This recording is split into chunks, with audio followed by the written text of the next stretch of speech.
Netflix, you don't need cable. Hop on YouTube, welcome to the hood table, where we chop up local and global events vocally. You don't really wanna miss out on these conversations. Just joke a little, laugh a little, get that wine in your system, fill your glass a little. Expose current events, talk trash a little. You never know, these opinions might clash a little. They addicted to the content, got them binge watching. You don't like it, then you want invited. Bet your friends watching in the house or in your job parking lot before you clocking. They don't wanna miss a second of this HT content. Everybody think they got something to say, so it's an open invitation, bring it to the table. But if you come whack, just know we ain't buying in. We gon' probably turn your back and tell you sorry, try again, Yeah, welcome to the hood table. You don't need Netflix, you don't need cable. Yeah, welcome to the hood table. You don't need Netflix, you don't need cable.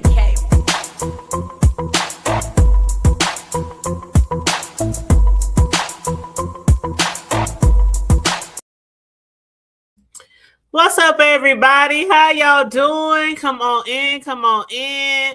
Make sure you like and share the video on the way in. What up, Room Shaker? What's shaking, baby? What's up, Chakra King Black? Hey, how y'all doing? Hey, y'all, I just saw this picture being shared on Facebook on my timeline, and I just started hollering. I was like, ooh, let me show the people. Let me show the people. This how them bitches be looking at y'all after you done knock their ass up and you don't even know their last name. Y'all better wrap it up. Like they used to say back in the day on BET, y'all better wrap that shit up. Y'all, when I tell you this picture just had me hollering, I was like, oh my damn. What's up, Libra? How you doing? How you doing, love? Yes, tell them they better hit that like button. What's up, Miss LA? What's up, Vibrant? How y'all doing? Good evening, y'all. What's been going on, y'all? What's been going on? Did y'all see anything out there today in the streets? Did y'all see anything out there in the beat sector worth talking about? Y'all let me know. Y'all want to fill me in?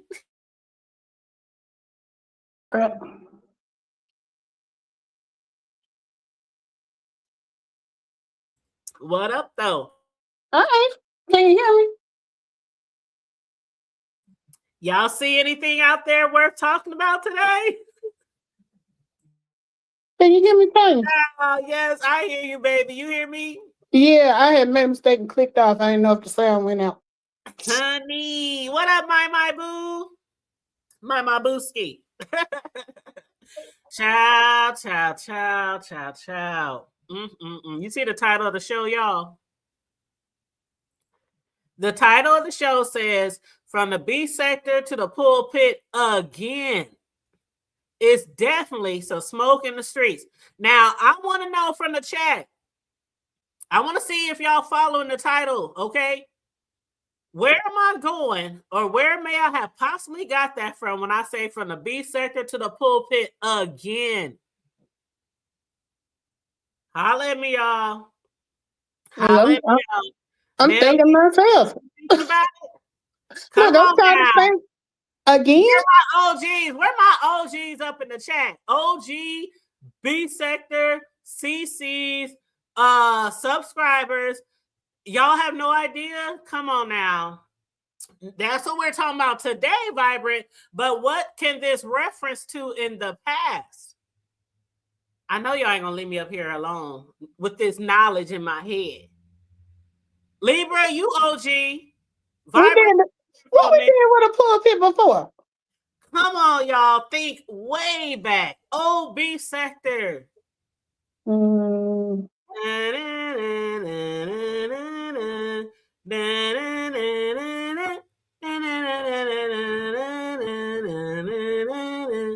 Thank you, Vibrant. What you say? 5 Oh, okay. Wiley. Yeah, okay. Oh my God, y'all forgot? Oh man, when that shit happened, do y'all remember when 5A called Wiley's grandpa? Y'all remember that shit? Mm-hmm. He She called his uncles or his grandpa or somebody, and she was telling them how Wiley was acting online on YouTube. And then she even went a step further, and she went to the motherfucking church house. Yeah, I was watching. Y'all remember she was recording? She was talking about how raggedy the screen doors was on the church, how raggedy the carpet was, how raggedy the church was. Oh my God. That's like epic OG B sector Didn't history. QB meet her down there? Huh? Didn't QB meet her down there? I think QB did meet her down there. But he didn't go. I don't think he went inside. Yeah, I don't think he went inside, but I think he was there just for the key. Yeah, I remember that. What I'm saying is, like I said yesterday, a lot of people who don't know that history, they might think that some of the shit that VS is doing is like, oh my God, why is this happening? Why is she doing this? Oh, Pole Limit. Oh, Pole Limit. Oh, I forgot. Wait a minute. Jordan Dash. Oh, Pole Jordan Dash. Child, this shit like this been happening. This shit ain't new. We ain't new to this shit. Much has been done in the B sector when it comes to making phone calls and pulling up on niggas. 5A was the first person that I can remember that went to somebody's church. Now VS didn't go to the church. She calling. They ain't answer, but she called several times today. But we didn't have people actually walk into the church and sit on the motherfucking pew. Y'all remember that? 5 sat on the pew. Mm-hmm. And everybody was like, oh my God, oh my God, oh my God. So I got a question for y'all. We're going to talk about some of the shit that's going on, but I got a question, and you can answer Mel or anybody in the chat. A lot of people be saying they miss the old B sector. But when the old B sector react, and when the old B sector come off the porch, then it's, oh my God, what's happening? But when ain't shit happening, it's boring. Ain't nothing to talk about. Ain't nothing to discuss. The B sector dead. But in reality, people love this shit. They love this shit. They might not admit it. Some people do. Some people will admit it and be like, hey, this is B sector. This is what goes on. I'm here for the shits. And then some people's like, oh no, that's too low. That's too low. That's too low. You know what I'm saying? So y'all let me know how y'all feel about, how y'all really feel about the B sector. Like, some people think something that's too much. Some people think is not too much, because I think people really thrive and live off the fuck shit. It's like the work. Why do so many people support Lemon? Because he also fuck shit, right? A lot of people support the people who also fuck shit.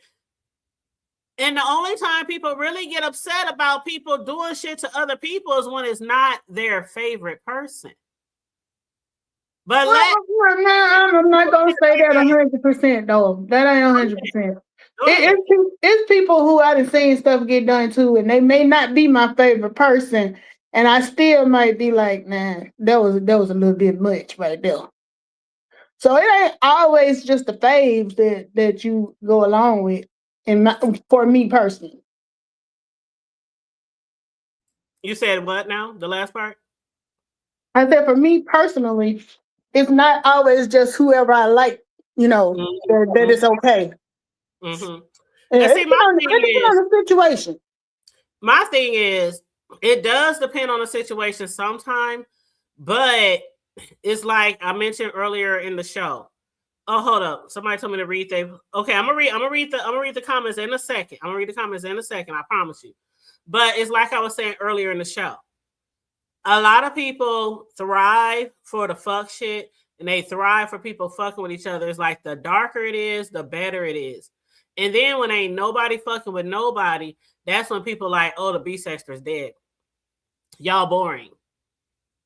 But they want to see the shit. They want to see the shit. They want to see the fuck shit. That's exactly what they want to see. But it's when the fuck shit is happening to somebody you don't like. Let the fuck shit happen to somebody you don't like. That's how it always goes. Just like when shit would happen to 5. Of course, her fans, oh, that's fucked up. If shit happened to Sean, oh, that's fucked up. If shit, but let them be doing something to somebody else. Oh well, they shouldn't have. That's just how it goes. It's the beef sector. Go ahead. I'm sorry. No, I was saying the other catchphrase. This the beef sector. That's right. This the beef sector. This is how it goes. This is what goes on. And trust and believe, there are things that people do on this shit that I would never do. Yeah. And it even happens from the people I like. I know people on here who I like that are called hospitals. They didn't call jobs. They didn't call churches. Some of the people I like. And I just be like, okay, that's how they want to fight. That's what I can't tell nobody how to fight. Ain't that what we say all the time? Yep. You can't tell nobody how to fight. And what most people gonna do when they involved in a fight, they got to do something really gangster to get somebody off their neck. And that's what we're seeing right now. That's literally what we're seeing right now. This ain't new shit. This is old shit. Thank you, Libra. It behooves me how certain people who know the history of this area will basically invite. I'm gonna say invite. You know why I'm gonna say invite, Mel? Mm-hmm. They will invite you off the porch. True. That's what Lemon did. Ain't that what Lemon did? That's true. I'm with you when you're right. Lemon invited VS to get off. VS over there chilling, doing her exercise at the park. She doing uploads and stuff, trending news. She might pop out every now and then. She might pop out on us every now and then. But for the most part, VS don't be doing none of the fuck shit like she used to do back in the day. He invited her off the porch. He said, I'm here for all the smoke.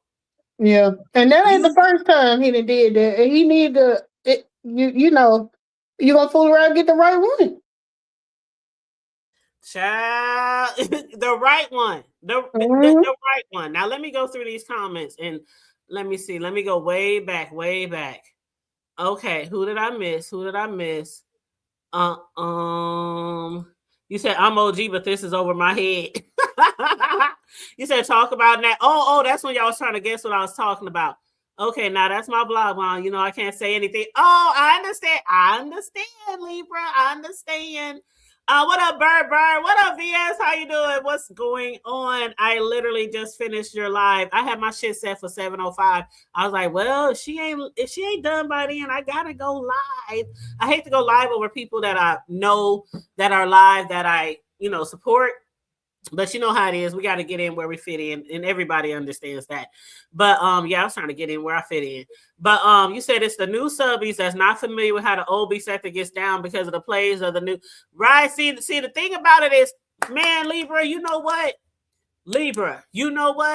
It's the new subbies that's not familiar with how old B sector gets down because of the plays. See, these new 2.0 people who be with the fuck shit, but not really with the fuck shit, all they do is run plays. They be over here trick-or-treating. they do a little trick for a little treat. That's what they be doing. They be trick-or-treating with all these plays and shit. But when some real shit hits them smack in the head, oh, what happened? but he was warned. And listen, y'all can take this however you want. I'm not praising what's going on. Please understand that. I'm not, go, get him. That's not me. I'm doing commentary on what I see and what I hear, which is what I always do. And what I see and what I heard is somebody asked for the smoke, all the smoke, when somebody wasn't really even fucking with them.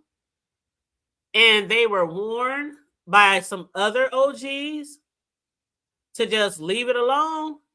But nope, they over there, I want all the smoke. But you know what? It's funny how the tables changed, though, because I remember right around the Christmas holidays, Lemon got mad because, what's his name? Octavius was on his panel and he was saying something about VS and the picture and stuff. And his words were, "I don't want that smoke. That ain't got nothing to do with me." Blah blah blah. But then I hear because I didn't see everything that went on over the weekend. But I hear y'all saying he said he wanted all the smoke. I'm like, well, what changed? He said he wanted all the smoke, and VS was like, you know what does VS see? I've been in here for a long time. A lot of y'all have. And one thing that usually happens first is VS will say, "Leave me alone." She will literally tell you to leave her alone. Am I lying? No. She will say that. Libra saying it in the chat right now. If VS says leave her alone, leave her alone. So when somebody is telling you to leave them alone, quit fucking with me, and they not fucking with you, like the whole thing was that a lot of people is talking about this like this. What she said was, and because we can't forget what she said she think he's gay. How many people in this sector wait a minute. That's what set it off? That's what set it off. Okay. See, I didn't know what set it off. When I came in, it was where they already was at the point where, you know, phone calls was being made and trash was being talked and stuff, but I didn't know how it started. That's how it started. VS, I think she was doing commentary. I can't remember if she was on her page or she was on somebody else's page. Somebody let me know in the chat because I can't remember. But she was somewhere, maybe on her channel. And she just said that I think Lemon's gay. She didn't drag him. She didn't, you know, she said something that a lot of people said. I have heard so many people say that they believe Lemon is gay. Mm-hmm. And none of them got this reaction from him when he went off on her. Like, he really went off on her. And he was dragging her and cussing her out. And he was going off. Do you think like, this was audio that smoking audio pulled up to your apartment house and you didn't even get him that much smoke? Do you think this was to garner more attraction to that new page yet? Because honestly, since he lost them other ones, I ain't been back over there. You think that's what that was about? Somebody did say that the more channels you lose, the less support you're going to get because people are going to get tired of the fuck shit. Like, you got another channel? Okay, now we got to subscribe to this one. Now we got to get you 1,000 again. Now we got to, I mean, that's, I'm telling you, that's the most channels I've seen somebody lose in such a short period of time. We didn't see people lose. I mean, hell, VS lost channels. Tracy lost channels. Jay Wilson lost channels. Deanna lost channels. Lovely Love used to use channels all the time. Pizza lost like what, 2-3 channels? So it's nothing new for people to lose channels, but it's usually once every other year or every few years or something like that. Yeah, not back to back like that. Not back to back, and you're doing the same shit. And see, that's the thing. Jay Wilson, come on now. Is Jay in the chat? You know, every time Jay Wilson came from a channel he lost, what did he come in here doing commentary on? It wasn't the B sector. Right. But it was church or trending news or church. He lost more than one because I only remember that one where Jay somebody Wilson lost. I think he lost 2 channels. I think he lost 2. Damn. Okay, I remember the last one. Jobs. I might be confusing jobs with channels. Oh yeah, but I do know he lost that last one because somebody pouring bombed up. Was it Rita? Somebody did. Okay, so yep, I'm confusing channels with jobs because sometimes when something happened really drastic with him, he'll come on here and he'll decide to stuff another type of shit. Yeah. And with the job, but see what I'm getting at is a lot of people who have lost channels, they come on here a little bit more humble, a little bit more graceful, and very much thankful for the people who still support them. They don't still be doing the same rah shit because as I told. And he probably don't. I know Lemon don't watch me. He don't watch me. Lemon been in my chat probably one time, and I didn't have channels for years. So, and the one time that he did drop down in my chat, it was to ask me about some shit that he had heard in the street about something I said about somebody else. But that's neither here nor there right now. But yeah, I had said on my live the other day, until he starts respecting himself And until he starts respecting his panel, he will continue to have all these enemies and will continue to lose channels. Yeah, because it's like you make yourself a target. Yeah.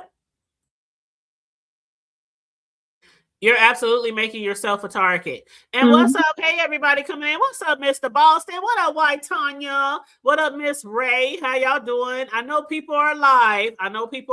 But your girl always got to get in where she fit in. So I'll catch other people later. But if you are here, thank you for being here because you could be anywhere else. Thank you so much. But child, okay, so let me tell you this. When it comes to the church folk, because I grew up in Pentecostal, right? And Pentecostal is very close to coaching. Yeah. Like when I grew up, I don't even know the difference. What is the difference? I don't really think it's a huge difference myself personally, because the shit I see and hear about coaching people, I'm like, well, damn, that sounds like the Pentecostal shit I was raised on.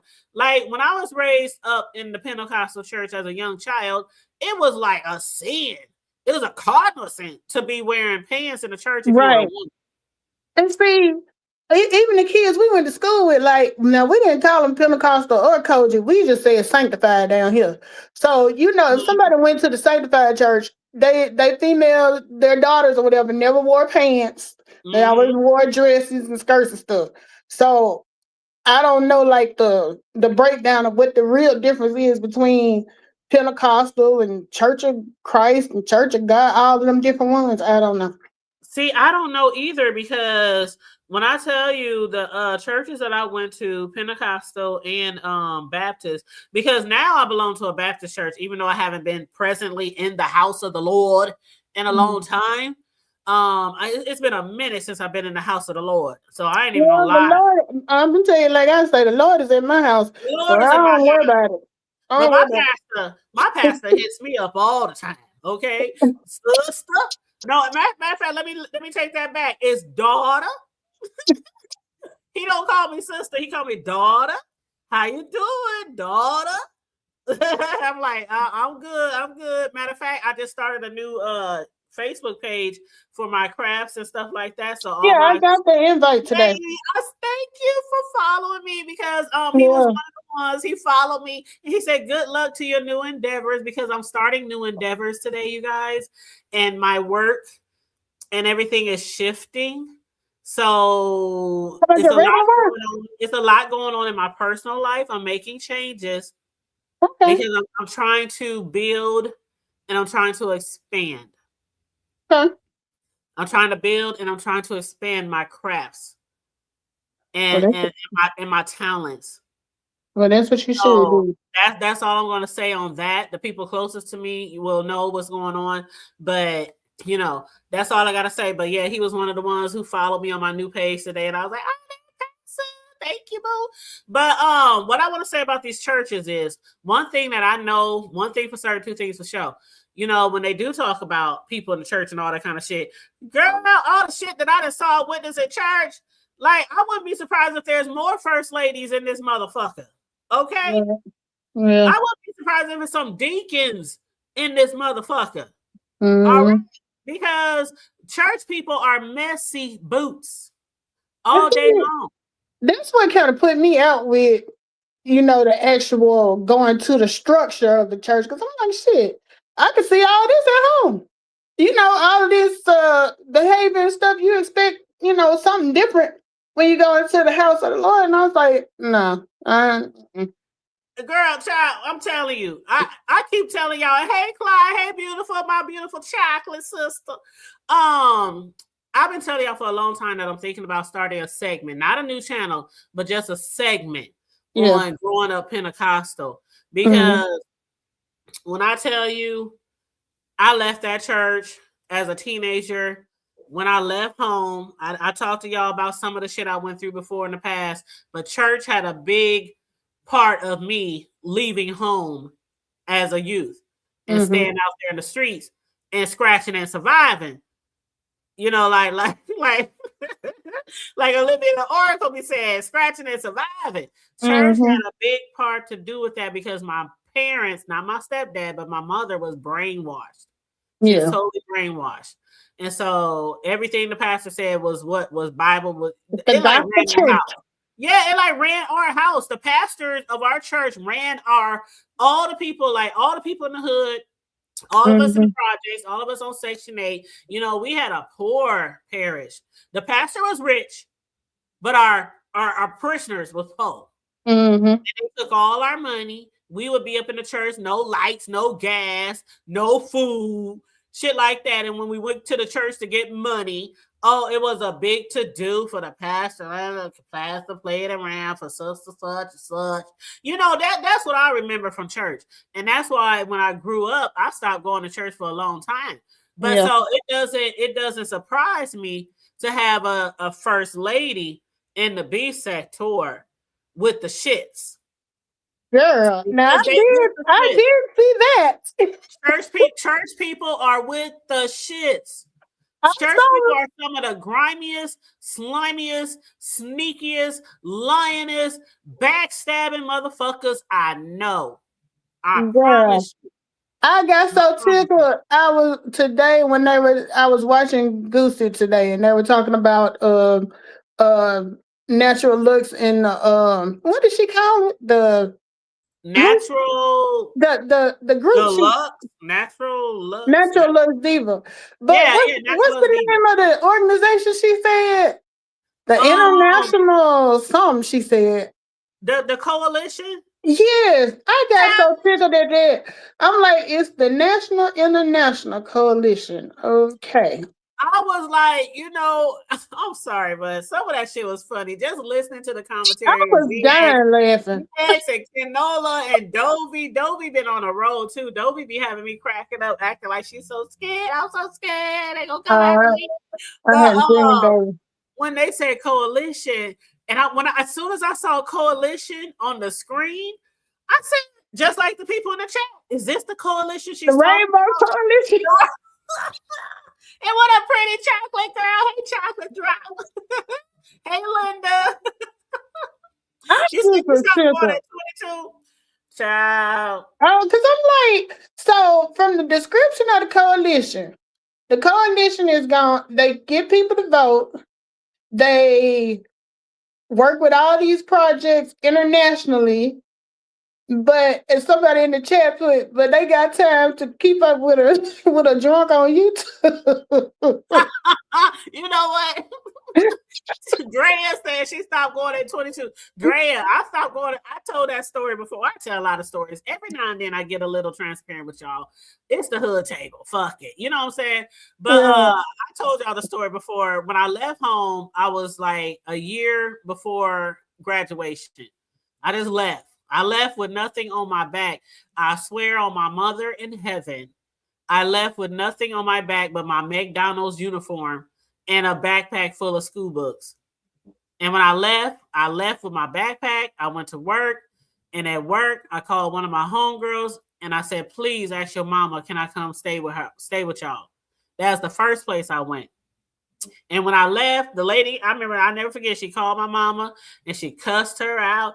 It was a whole bitch the thing, but the lady let me stay there with all her 7 kids. And when I tell y'all the story how I used to sleep in a bunk bed with kids in the kids' room, my big ass on the top of a bunk bed with kids, I slept wherever I could. I slept wherever I could. I mean, I had a boyfriend. I used to sneak over his house, and he used to sneak me in his crib when his mama was asleep. And we wake up and go to school together. I mean, I slept wherever I could. It was that bad at home because of the church. Yeah. The church. And it trickled down to my brothers. When I got my own spot, when I finally got my own place years later, my brothers begging me. And when I told y'all the other day how my brothers had actually moved in with me to help me with my son, because I was working 2 jobs and going to college. So they actually moved in with me. They used to come to my house every day. They used to beg me, please, can we stay with you? Please. The church had done that much of a number on our household and other households in our church. Yeah. It wasn't until years later where me and my mom kind of connected again. And Drea said she stopped going at 22. I stopped going to the church, but years later, when I had my first baby, I just wanted to raise my kids in church. You know what I mean? But I didn't go to that church. Hell, fuck no. I didn't go to that church. I went to the church that I go to now. Okay. So I didn't take my kids to that church. Matter of fact, I think we went a few times. I want to say a few times just to pacify my mother because she kept begging me to come back to church. And so I think we went a few times at the old church. And then after that, I was like, nope, ain't nothing changed. The pastor's still the same. The teaching and preaching and it's still the same. So we left. And I started going to the church. Y'all met my pastor before. He's been on my panel before. We left, and that's where I ended up. Mm-hmm. Yeah, it's that Pentecostal upbringing church service. There's nothing that surprises me that they do. Nothing. As a matter of fact, when we was at church, we used to sneak out all the teenagers. We used to sneak out and go down the street to the liquor store, and we used to buy some. We used to have somebody buy some liquor. And we would go like 2 blocks down the opposite direction to one of the pastor. They had a sister who stayed like 2 doors down, and she was kind of worldly. So we would go to her house and we would drink and we would smoke. And then we would come back to church when service was almost over and we would sneak in the back. Girl, we used to sneak out the church all the time. Because when I tell you the church used to be popping now. Don't get me wrong. The church would be popping. You could easily sneak out the church. Easily. And then our parents was all into church. They screaming and hollering and falling out. And, it was a Holy Ghost, one of them churches. Yeah. Slayed in the spirit. Everybody slayed in the spirit with white sheets over their legs and shit. People running on in the house. Yes, honey. When I tell you, we used to sneak out the church, and the liquor store wasn't even like a block and a half away. That's how close the liquor store was to the church. Well, that's what they say about the hood. There's a church and a liquor store on every corner. In the hood. Every church I've been to has always been right in the hood. And so we would get our liquor, and then we would go the opposite direction. So walk past the church and go to the homie's house. And we would sit there for like an hour or so. You think church service over? Now we all high, drunk, smelling like weed, trying to spray perfume all over us, and we'd go back to the church. Because that shit was some bullshit. Yeah. We didn't want to sit there for our shit, but our parents made us. So yeah, we would satisfy our parents and go to church, then we would sneak out. And girl, we was a mess. We was a mess. But you know what? I think the problem comes when people focus so much on the pastor and not the church, not the word. You know what I'm saying? People would be brainwashed by the person that's operating the church and get wrapped up into all of that bullshit.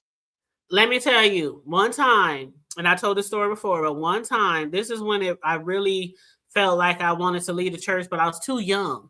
At that age, I couldn't tell my mama no. You know what I'm saying? My mama would fuck me up. But I remember I was probably about 13, and the pastor, because it was a female pastor, lined us. And by the way, the for y'all who might not have seen my the 3-part series, was it a 3-part series or was it a 4-part series?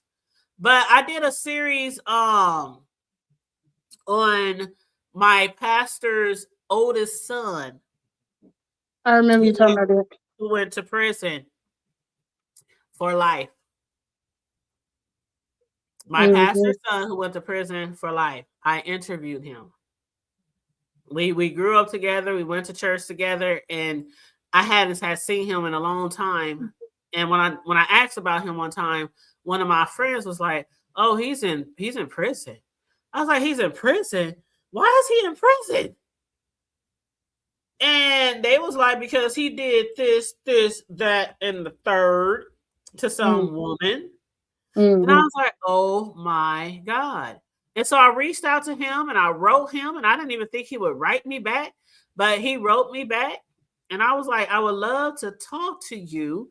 And that was at the beginning when I had the hood table. That was at the beginning. And I said, "I would love to talk to you and interview you on how the fuck you ended up in prison." But from all the things that I know that he's done to even friends of mine in church, mainly, particularly in the basement of the church. Mm. Things without people's permission in the Mm. church, if you know what I'm Mm. saying. Yeah. Yeah. I absolutely believe that he's right where he belongs. But even if you listen to those that interview that I did, because when you're in prison, you can only talk for so long on a phone call. Mm. So Yeah. that's why we had to do like 3 or 4 phone call interviews. Yeah. But on the phone calls, he's still to this day, he even denying the reason why he's in prison. And Yeah. it was against his own wife. So he's still So saying he innocent. he still claimed innocence. And I know for a fact, this is not allegations. I know for a fact that he did things to people in my church, my Mm-hmm. friends. And I Mm-hmm. also know for a fact the reason why he like he is because of his mother, the pastor. I know for a fact that he actually had confirmed through other people in the church, including his family, that things happened to him by way of his mother when he was growing up. That's sad. So this is the Pentecostal church that I was raised in.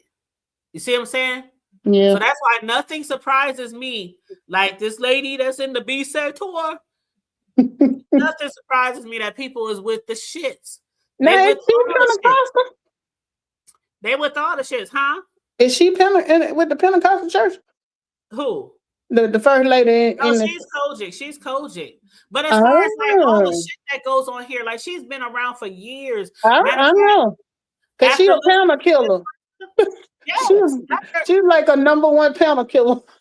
girl, after listening to Just Krista today, talk on what up, TC? Hell, A Blue 05. What's Hey, up? What's TC. going on? Hey, Patricia. After listening to what up, UNM J30? How you doing? Make sure you guys like and share the video, please, and thank you so much. They said, did Jesse Jackson run that coalition? I don't know, but rest in peace, Jesse. Rest in peace to Jesse Jackson. But after hearing Just Krista, did you hear Just Krista on VS today? Girl, you know food, no Just Krista. Okay, so this what had happened. Just Krista hit the link, and she was explaining how she first met the first lady. Also, she knows her. I didn't even know that the first lady went back so far before the beef sector. So she was around during the Blab days? Just Krista said they had met, and it was like somehow they met online before the B sector, and they were discussing things in the church sector or church whatever topics. And then Just Krista and them had suggested that she start a YouTube channel because the first lady, she was into like fashion and into different things like that. And she was into like purses and things like that. They said she was really into like was it the Louis V? I can't remember. Gucci something. But she was into a lot of that, and she used to show off a lot of her purses and but I was just surprised that she went back that far. So Just Krista said when she left, because remember Just Krista left the Blab, she left whatever sector they was in where she met Jor and what's his name? Sean Bradley, where she met them and stuff. She had left YouTube for years. And when Just Krista came back, she said she was so shocked to see her in the beef sector.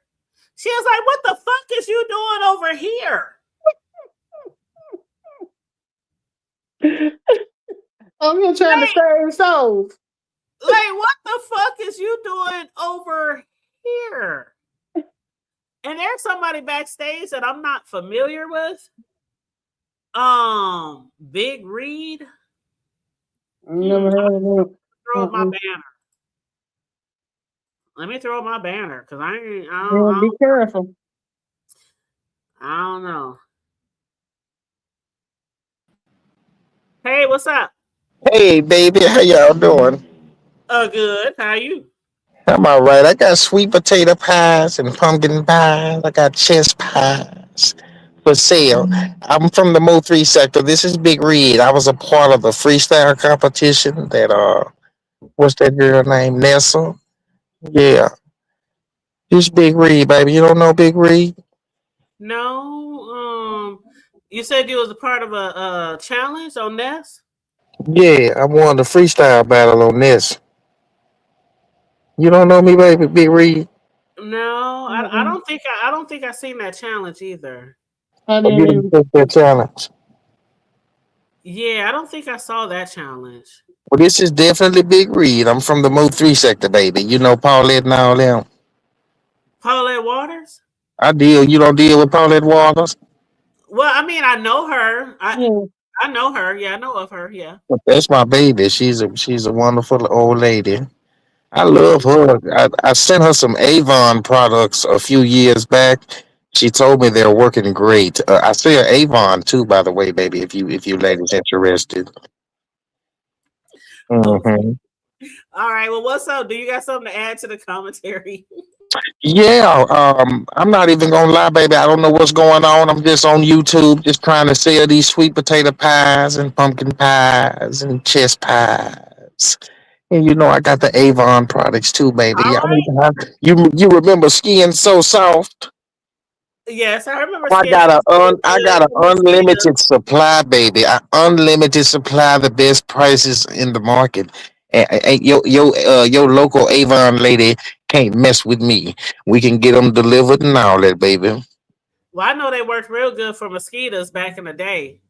That's what they use them for, mosquitoes. That's why the barbecue be smelling like that stuff in the Yes, summertime. exactly. I know y'all in the chat remember that. Yeah, that was good for the mosquitoes. It That was some good still stuff. That was some good stuff. I wouldn't lie to you. And I got it, baby. One of the fewest in the country that still got their collection of Avon. The skin's so soft. Hey, you Oh wow. oily. Hey, you slide right out the car, baby. Stuff hey you so slick. I know you remember. Yeah, yeah. I remember. I remember. But okay, Oh baby, I'm gonna let y'all go on and finish your conversation. Just know you can contact me, Big Read Live. okay. So we can get them sweet potato pies and them chest pies and them pumpkin pies. Well, you know, I'm actually a custom cake decorator, so I might make my own desserts. But for anybody else out there who might be interested, y'all hit up Big Reed, baby. will. But yeah, I make my own desserts. The table said, keep it going, sis. Child, Linda said, not that banner. That is why T.I. and Fitty is beefing right now. Okay. You said she's been messy over the see, and that's the thing. A lot of people said I did not know El Blue that she's been around that Me long. neither. I'm thinking maybe 15, 16, 17. This was way before then. Now, Way before then. was she the one who turned out to be the sponsor for the first Vegas trip? They do believe that she is the sponsor for the first Vegas trip. They said that it was somebody who was rich. Mm-hmm. Um, and they gave her some other they mentioned other things that had something to do with her.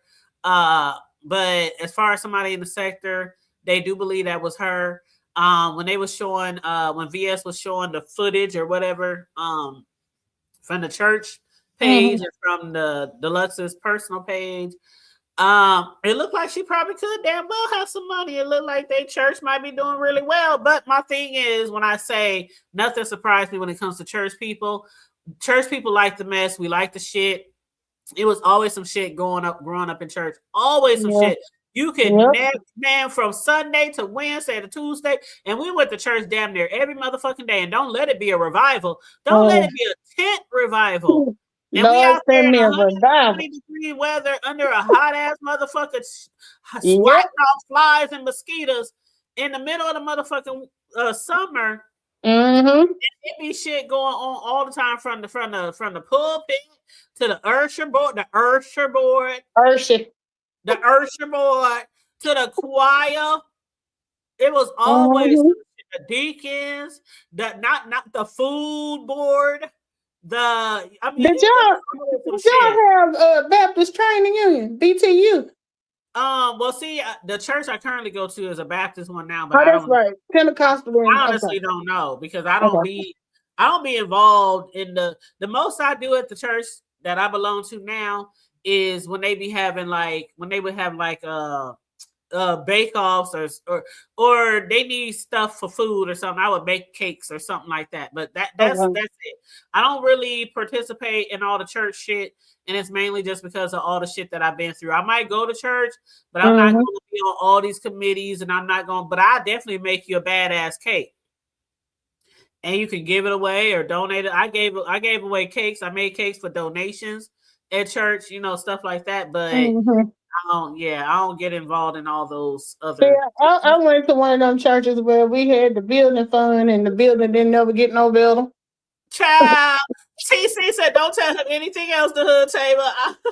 I was quite surprised, TC, because I'm like, "You from Mo 3?"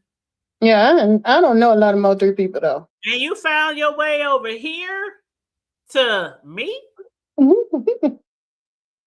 That's very surprising because I don't be in the Mo 3 sector. So I don't know. Maybe somebody shared my video over there. I don't know. But I don't know. I just had to keep my banner up because I don't know that person. So, and that I watch some challenges. I don't watch all the challenges, but I don't remember that challenge that he's talking about. I don't either. Yeah, but I'm sure if he mentioned it, I'm probably sure. I would hope he wouldn't lie. So he's probably correct on the name. What did he say? It was a spoken word, or what did he say? He said it was a what kind of challenge did he say that was, y'all? Something to do with music, lip sync? No, not lip singing. It was. Damn, I can't remember. Damn. I'm getting old, I guess, because I don't even. What up, Castro? How you doing, love? Hey, Castro. But I don't even remember. I don't. Did I miss anybody in the chat? I hope I didn't miss nobody. I think I said hey to everyone. Our shit don't be deep like some of them channels, so I can actually say hi to everybody. I know when you got big chats, they be like, okay, I'm gonna say hello, everybody. How are you doing? Yeah, I don't see how they can well, I guess that's why you got moderators and stuff. Because I'm like, how do you even manage a chat that big trying to respond and all this stuff? You see what TC said? Don't remember lies too easily. But you know what? But back to the shit. So, okay, so the first lady is in the B sector. We always knew that she was a first lady. Nobody, I don't think nobody ever really had an issue. There were some times when people would speak out, oh, she's messy, she's supposed to be a lady of the church. The same thing they say about RNY.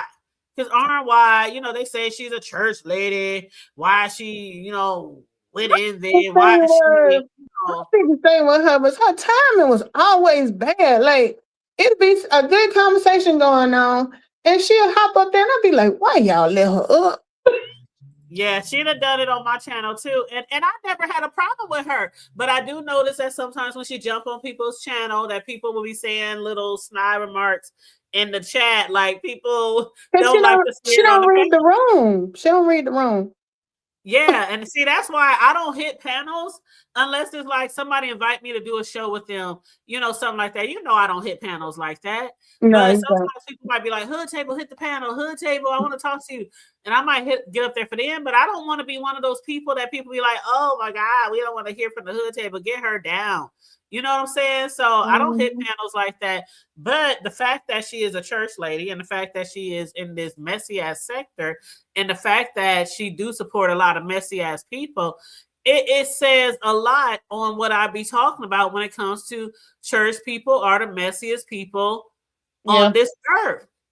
Church people are the messiest people on this earth. Like, let me say this. I'm gonna just be honest. Not all church people are messy. Not all. Because when I Right. talk about my mother, and I don't give a damn if y'all think I'll be putting 20 on 10, but when I say she never cursed, she never listened to worldly music, she wouldn't even watch a TV show that had murder in it or sex or anything. We couldn't watch none of that shit. We couldn't listen to no R&B. We read our Bible and prayed when we got out of school. I mean, my mother was strictly church. Strictly church. So I can say that about one lady for sure, and that was my mother. When you get home from school and your homies come over and knock on the door, can Poo Poo come out? No, she's praying right now. Would you like to come inside and join her? No, we was a really strict religious household growing up. So there's no way that I know that she would be involved in any B sector shenanigans or even that would be. It don't sound like she would. It never. And when she was alive and I would talk about some of the things that go on YouTube, she would just listen at me like, for real? What they doing that for? What? Oh no, you be careful. You know? Yeah. But yeah, she was really religious. She was the most Bible thumping. She was a believer. She was definitely a believer. But again, like I said, our church pastor had a lot of people brainwashed in that church. And see, that's the sad part. You know what I'm saying? Yeah. That's the sad part. Yeah, they was brainwashed, and that's why I left home and my brothers left home. My mother had no control of us after we got high school. I at least I stayed until I was about 17. My brothers though, oh my God, my brothers, it was so bad. They had stopped going to school. They was really, really out there in the streets. I mean, all the gangs and activity and shit that was going on back in the 90s. And, our family was a part of that. Did she? My cousins, brothers, they was a part of that shit. And it got to the point where she couldn't even do anything. Well, did your mom ever see the church for its true colors? Nope. Not even to the day she died. Well, not even to the day she died. She never saw the true, never. And the thing about it was, and what's up, Jay Dunn? And what's up, Noble? How you doing? You Jay Dunn and praise the Lord, saints. My mom, when she passed away, she was still going to that church. And it was sad because the pastor, when I say I wanted to whoop a pastor's ass, what she do? Pastor, she did the eulogy. What do you call it? The eulogy. Not the eulogy, but no, the eulogy is only when you read the stuff, right? The eulogy is like the message at the funeral. Okay. Well, she gave the eulogy where she basically preached. Why? And people still talk about this to this day. Me and my dad and my brothers, we was like so lit after the service. All she did was talk about her motherfucking self most of the time, about her planes and her furs and all the things she done garnered over the years. She was talking about, she went into, I done traveled all over the world and I done did this and did that and I done made money. I mean, I don't know how it went from you doing a eulogy. It started off as a eulogy, but it ended up with her. And see, that's what I'm talking about. Self-promotion. That's what I grew up with. That pastor right there. And that's why I left home. And that's why me and my brothers ended up just showing out as teenagers. Like, mama couldn't do shit with us. It got to a point where she couldn't do shit with us because of the shit that we were seeing and witnessing in this church that was coming back to hurt us. Like when I told y'all the story about how when I was getting to that earlier, right? When I was 13 and the pastor lined up all the females in the church, right? And we was probably from, I want to say maybe from 10, 11, 12, all the way to maybe 20. He lined up all the girls in the church. And she was like, I'm going to tell y'all who out there having sex. What? And this how the pastor talk. I'm going to tell y'all out there who all having sex. Who out there committing adultery and who out there, just fornicating.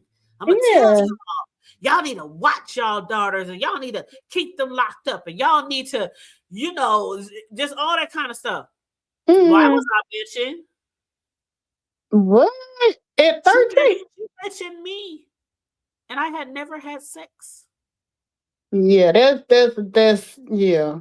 I never Mm-mm. ever had sex, That's and I crazy. never even had a guy touch me. I never kissed a guy or a girl.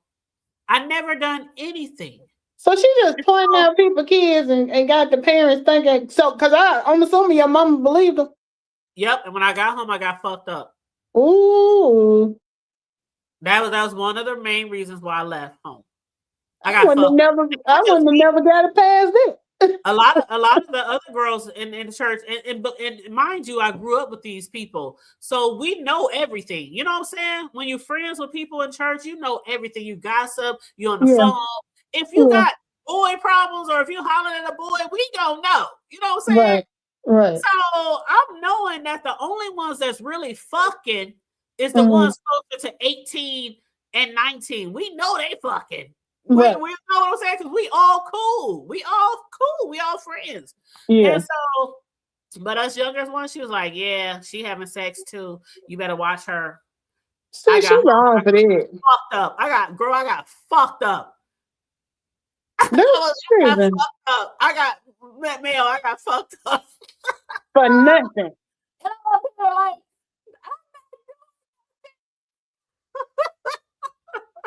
Now, our pastor didn't do that, but what something that he did do that I didn't really care for, like if anybody got pregnant in our church and they weren't married, they had to come up to the front and ask for forgiveness. I'm like, what we oh, we do had that shit too. It's that? awful, Mr. Boston and Linda. It was awful, but that's the church that I went to. A lot of people went through the same shit. Don't get pregnant in church. Oh, you humiliated Yeah, every they fucking put them church. on the spotlight in the spotlight You was and humiliated. stripped them of everything. Like if you were in the choir or you were doing Yep, anything, once you got yep. pregnant, you done. I'm just If like, you I an wish I usher, would. if you in the choir, if you Mm-hmm. on any board in the church and you got pregnant out of wedlock, that's what they Yeah, call it, pregnant out of wedlock. Oh, fornication. fornication. Uh-huh. Yep. They would take whatever role, whatever title you have in the church, and they will sat your ass down and then Mm, humiliate you. And every church service will be about fornication. yep, Every yep. church service. Just publicly shame you. I'm telling you, that's that Kojic bullshit. That's that Pentecostal bullshit. Well, it spilled over to the primitive Baptist because that's what my mom's church was, Yeah. primitive I Baptist. don't know what the Baptist is that I go to. I just know it's Baptist. But when I tell you this, I've been there for years and I ain't never experienced any of the shit I went through Uh, at that Pentecostal church. PC Never. said, would that be for both men and women? No, it was just the females. I ain't never I seen no boy had to stand up front and apologize to get nope, no girl pregnant. never. Never. Never. They never went in on the boys. It was Mm-mm. always the girls and the women. Always the Mm-hmm. girls and the women. Never Yep. the boys. Never the boy. They were like we were the ones being sacrificed all the time. And that's Mm-hmm. why I left that motherfucker and I left home. I left that bitch. When I say I left home with my backpack full of school books and I had on my McDonald's uniform and went to work. And at work, I was wondering where the fuck I was going that night. And I left home and I never looked back. I never went back home. Yeah, Never. and see that'll leave a bitter taste in your mouth about church. It does. It does. And that's why to this day, I never look at church the same anymore. I might Yeah. go to church, I'll go there to commune and be with my church family, but that's just not my church. This is worldwide shit. Mm-hmm. We see Yeah, the shit that's all true. the time. Pastors touching kids, pastors doing this. Remember the video that was exposed like 3 months ago? The pastor cussing out his wife like she was a motherfucking bitch on the street. I don't think I saw that. I played that shit. I'm gonna have to find that and play it again some other time. But somebody recorded him cussing out his wife. He was like, "Who the fuck do you think I am?" When I tell you, he was going off. This is a black pastor. Look it up. Just type on I Google believe it. "black pastor caught cussing out his wife." I believe it. And she was up there. I'm sorry, but I didn't mean to. This is a grown ass lady. They got to be at least 55, 60. His Mm-mm. husband and wife, pastor and first lady, they got to be at least 55, 60. And she's up there being all humble. I'm sorry, but I was trying. He just kept cutting her off. Shut up when I'm talking to you.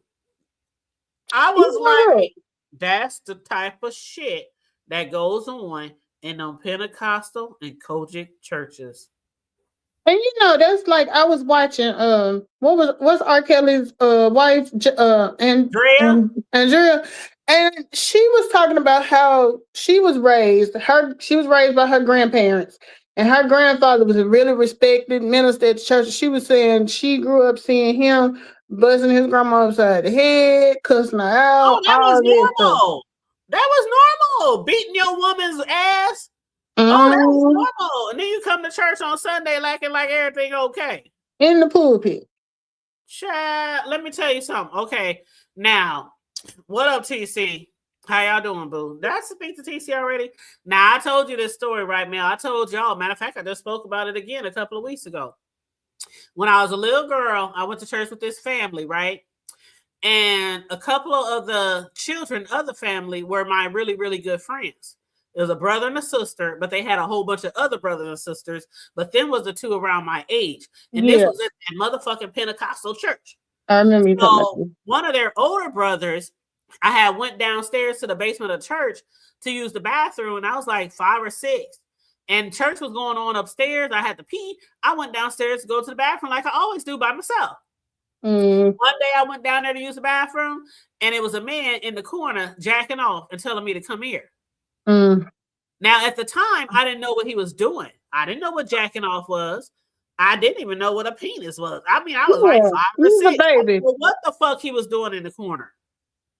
I just knew that, you know how the hairs stand up on the back of your neck? Some people talk about that. Right. That was one of those experiences where the hairs on the back of my neck, I got chills. I didn't know what he was in the dark, Mel. He was in this little, and matter of fact, I was just speaking to one of my homegirls who's related to them. Yeah. We were talking about this. The story that I'm about to get to next, too. We was talking about this maybe a week or so ago. We was reminiscing about our Pentecostal days. And she said, I remember when you told me that story about him. And she said, I believed you. I believed you. I believed you when you first told that story, because them motherfuckers, is something wrong with that whole family. But she said, our friends, the sister and brother, our friends, they cool. It's the older ones, because what happened was this lady had all these kids, and you know how people have a lot of kids and some of them super old, then they fuck around and have kids years later. So the ones that was around our age, they was real cool. It was the older ones who was into some fuck shit, right? Yeah. So he was trying to get me to come into that dark corner, and I was so scared. I didn't know what he was doing, but I knew if I went in that corner, something just told me that something bad would happen. But I didn't even know what bad would happen. I didn't know sex. I didn't know none of that. You just knew something was wrong and that wasn't right. I took off and ran. I ran upstairs. I hopped on my mama's lap, and she was like, "What the heck? What's wrong?" And I'm just like sitting there, nothing. I'm just sitting there. I didn't even know. You're just a baby. I saw. I didn't know what was going on. So years later, after that, one of the sisters of that brother who tried to lure me into that corner in the basement of the church, she and her husband was arrested for unaliving the sister's goddaughter. The sister of my friends and of the man who tried to lure me into the dark, one of their sisters had married a man named Asa Carter. Look the story up, Asa Carter. And Asa Carter one night told her, I want to have sex with you and your goddaughter. And the goddaughter was 7 or 8, 7 or 8. And she said, this is what she said. But when me and my homegirl was talking about the story about a week or so ago, she said, I don't believe the wife, which was the sister of the man who tried to lure me, right? Because what the wife said was, we were in bed, and I guess the goddaughter was sleeping in the bed with them in the middle or whatever. Yeah. And she said he was in bed, and he told me, I want to sleep with you, and I want to sleep with her. And if you love me, this is what you'll let happen. So the wife said she got upset. They argued, and she left. She claimed she left for about an hour or so. And when she came back, The husband was like, I didn't do anything. I didn't do anything. I didn't do anything. And she just immediately panicked because she was like, what the fuck are you talking about? And she claimed she ran up in the house, ran up in the bed. Now, this is in the projects. This is one of the project sectors. We had a lot of projects back in the day. They tore down now. But it was in like the projects. They called it New Jack. Mm-hmm. And no, matter of fact, nope, this was in the Vietnam projects. They called it Vietnam projects.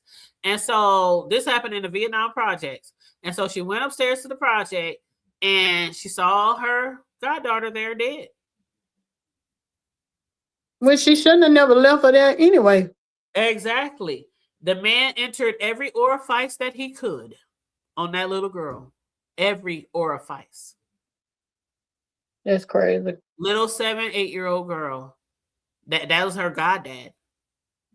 And the girl, the sister of the man who tried to lure me in the church, she was the godmom. Basically, he did everything he could to the girl, mouth, anal, everywhere. And then he smothered her because she kept screaming out in pain and screaming out in agony. And he smothered her with a pillow to stop her from screaming. Mind you, the godmother, went to the same Pentecostal church that I went to, and her brother tried to lure me in the basement. You see how I'm putting this all together, the puzzles? Yeah. Okay. And so basically, when I was talking to my homegirl, now the husband got life because they found the little girl. The wife helped him get rid of the little girl. They took her, but threw her behind a dumpster, like a few blocks from the projects, and took her and threw her behind a dumpster. And so then the wife called the mother of the daughter and said, I don't know what happened. She got upset in the middle of the night and ran off. Lied. Right. And so when I was talking to my homegirl last week, she said, I think that she lied. I think she was there the whole time.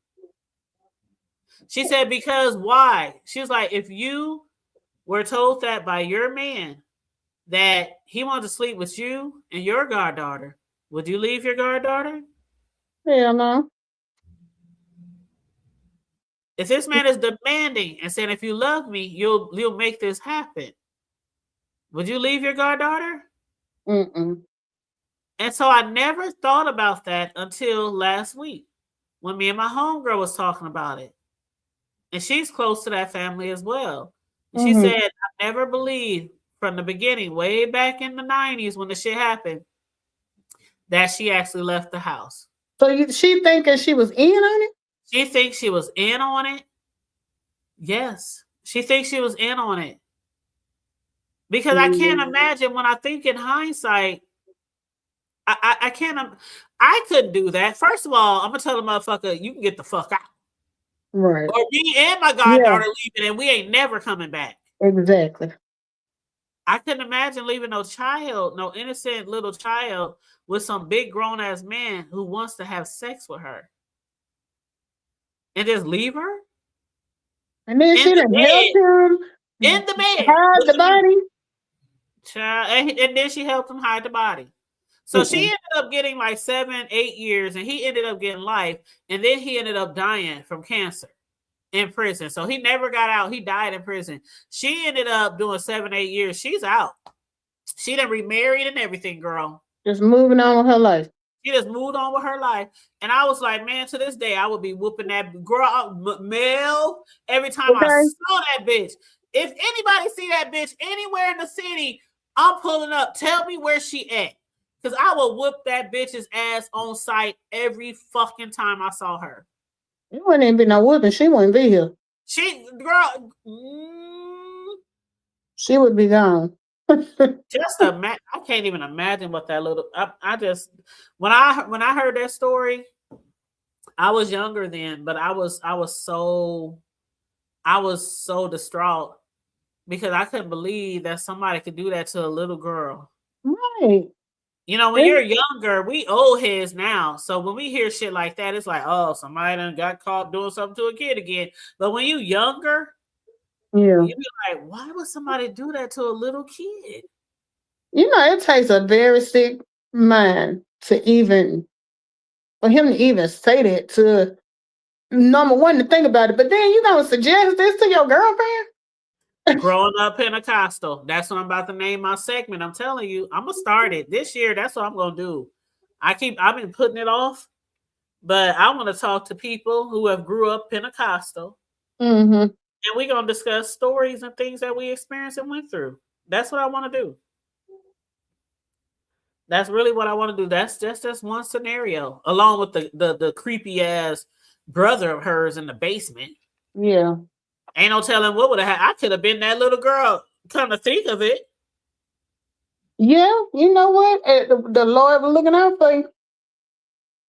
And, He and, and made you have that uncomfortable feeling, even though you didn't know why.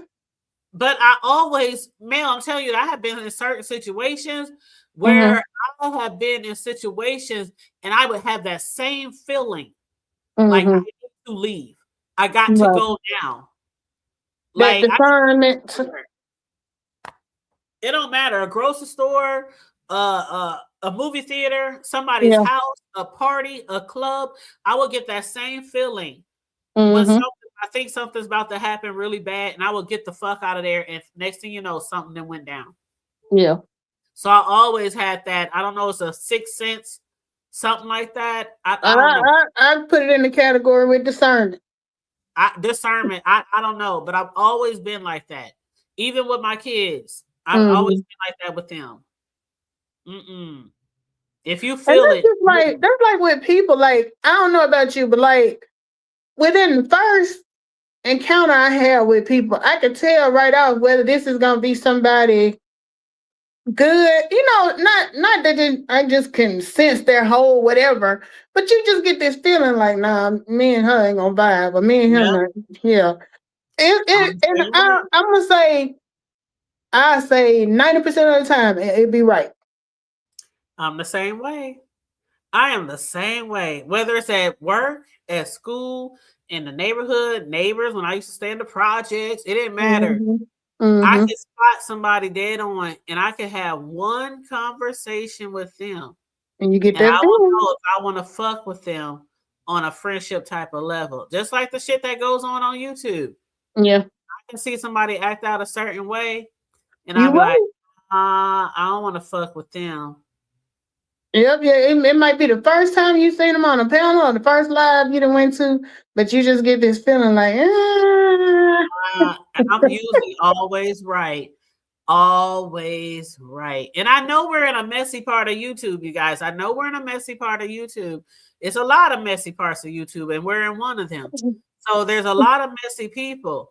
But my thing is, I'm big on because see, when I was out there in the streets and I would get in fights all the time, I uh-huh. never fuck with people. Mm-hmm.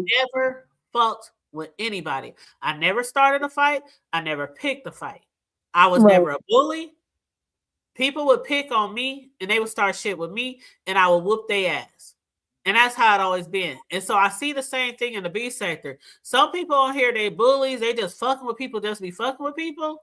And then Yeah. some people on here, they don't be doing shit. They just be Yeah. doing their thing, whatever. And then somebody come at them and they clap back. That's how I Yeah. was. That's how I still am, even in real Like life. I don't fuck with people. I'm like that too. I say I don't act, I react. It depends on Yep, how I treat you. It depends on how you approach me. exactly, exactly. And the ones who always fucking with people just because Yeah. that's the people I The don't want to get close to. bullies. Not even in real life, because I hate a bully. I I do hate a too. bully. I do too. I had my experiences with bullies, and I had to knock one of them motherfucking. It was like David and Goliath. It was at the Mhm. Pentecostal church. It was like David and Goliath. This big ass, 6 foot ass teenage girl wanted to fight me, and I was like 11 or 12. I Was was that like the 11 one or where 12. y'all was out there fighting at the That's when revival? we was fighting. That was no. This wasn't the revival fight. This was at the Pentecostal church fight. Okay. I had 2 fights at the Pentecostal church. One with a guy and one with a girl. Uh-huh. And the boy to this day, we cool as fuck. He's one of my Facebook friends. That's how I still got this scar on the back of my right fist. Because when I swung at him when we was on the church van didn't have the cloth at the top of the van. Mm-hmm. So when I rest around from my seat, and I raced around and stomped his ass in his face with my fist. My fist scraped the top of the ceiling of the van. That didn't have to protect. You know how some older vehicles, they don't have that shit at the top. Yep. So that's how our church van was, and I scraped my hand. I was bleeding all over the place while I was whooping this nigga ass. Blood was everywhere. You ain't rest around, did you? You say you done rest around. Rest around. This nigga hit me in the back of my head. I must have rest around. I was whooping that nigga's ass. Oh my God. Oh my God. That's one thing. I can't say one thing about me. I never lost a fight. That done trigger me. Because you know when somebody got to rest around and do something to you, they finna tear your ass up. Girl, I rest around. I fought that nigga, but I'm telling you, after that fight, we was cool as fuck. Like, we was cool. We cool to this day. Like, to this day, every time we see each other, what up, nigga? But the female that I fought, she wanted to fight me over some bullshit because she was a blood, I was a Crip. You know, I was from the Crip family, she was from the blood family, and she wanted to fight me. And we ended up fighting, and I whooped her big, giant David and Goliath. It was I'm telling you, it was like a David and Goliath situation. Everybody thought I was gonna get my ass whooped, but I was too quick. I was small, but I was quick. And I fucked that bitch up. I beat that bitch ass so bad. And then her cousins, who were my homies, I thought I would have issues with them after the fight. You know, you family. I'm a friend. Right. You know, when I got on the church van with my homies who were her cousins, they was like, man, it's about time somebody whooped that bitch ass. I was like, what? I'm like, oh, y'all wrong. That's your cousin. Yeah. They're like, oh, because that bitch, she thinks she a bully is a bully. I don't care if you family or not. Girl, I just knew I was about to get into another fight on the church van. But I whooped that bitch's ass. That was one of my favorite fights out of all the fights I've been in growing up. That was one of my favorite because I was scared. That's on your top 10. I was scared. Girl, I was scared. I probably weighed about 90 pounds. Uh-huh. I mean, I was real little. When I was little, I was real little. Like when I was like 12, 13, I was real little. And she had to be like at least 160, 165. Ooh. And she was like, because I was like probably 5 foot even at that time, maybe 5'1". And she had to be at least like 5'10", 5'11". Oh, she was way taller and she was way bigger. I mean, she was back then, that's what you would call a fat girl. Uh-huh. Nowadays, you would call her like solid or big boned or you know what I'm saying? Yeah. The fat today ain't the fat of yesterday. True. But back then, a chick who was like 165, 170 pounds, you call her fat. But she was big. And she was tall. And she was in sports, so she was solid. And you done whooped her ass. Girl, I whooped her. I must have whooped her. Girl, I kid you not. I whooped that bitch ass. And it was a wrap. As soon as I got on top of her, all I needed was to get on top of her. And I got on top of her, and it was a wrap. Bam, bam, bam, all in her face. It was a wrap. It was a wrap. But I thought I was going to get into another fight once I got on the church van with her family. They was like, fuck that bitch. I'm like, that's your family. They was like, shit. Sometimes blood ain't thicker than water. See, the thing was, we was all from the hood. The people who like rode the church vans and the church buses, we was all from the hood and from the projects, didn't have no vehicles, so they would transport us to church. Their family members were really like, they were well-to-do. They had the nicest clothes, the coolest hairstyles, purses, cars, you know what I'm saying? And so that particular cousin was really bougie. She was really, really bougie. So I think that's what played a part in the other cousins like, fuck her. She thinks she all that. She needed to get her ass whooped. Child, I want to tell y'all, that was a 10. That was the top 10. That's a top 10. Sure, I know some of y'all out there used to fight when y'all probably was younger. And shit, that was a top 10. That was one of my favorite fights. And what's up, Charlie? Hey, boo, how you doing? Now, Messy Auntie said, where is your old co-host? I enjoyed y'all commentary. Which co-host? Hey, Charlie Boo. What up? What up? What up? Which one? What Yeah. up, what up? Was it now? me, Choreo, Sislo? Like, which one we I talking don't about? know because I had so many co-hosts, especially when we used to do the Friday night lives. I had like 5 or 6 co-hosts. I know. Oh. We had Bro, we had Sis, you know, with so many. I talking about Carmel Diva or Sislo or Choreo Love. Choreo. That's our girl Choreo. I don't know who they talking about. Hey Mel, welcome back. Girl, I fool around and kick my own self out. Hey, Charlie. Hey, Miss Melissa. That's okay, boo.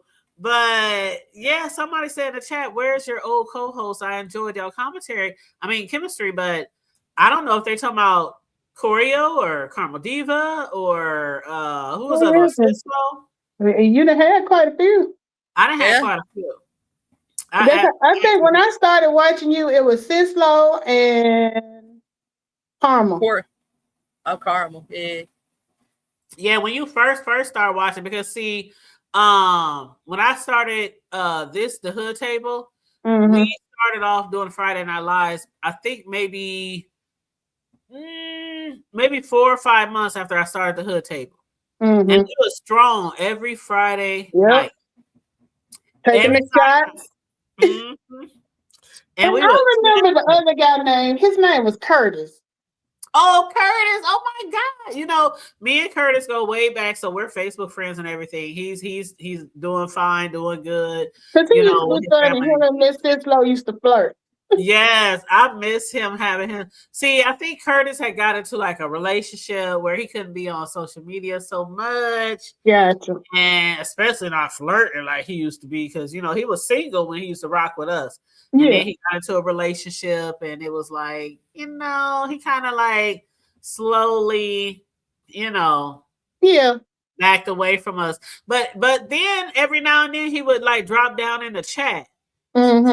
But then after that, I haven't seen him in a long time. But you know what? His father still does my lawn. Because you know, shout out Big Riggs.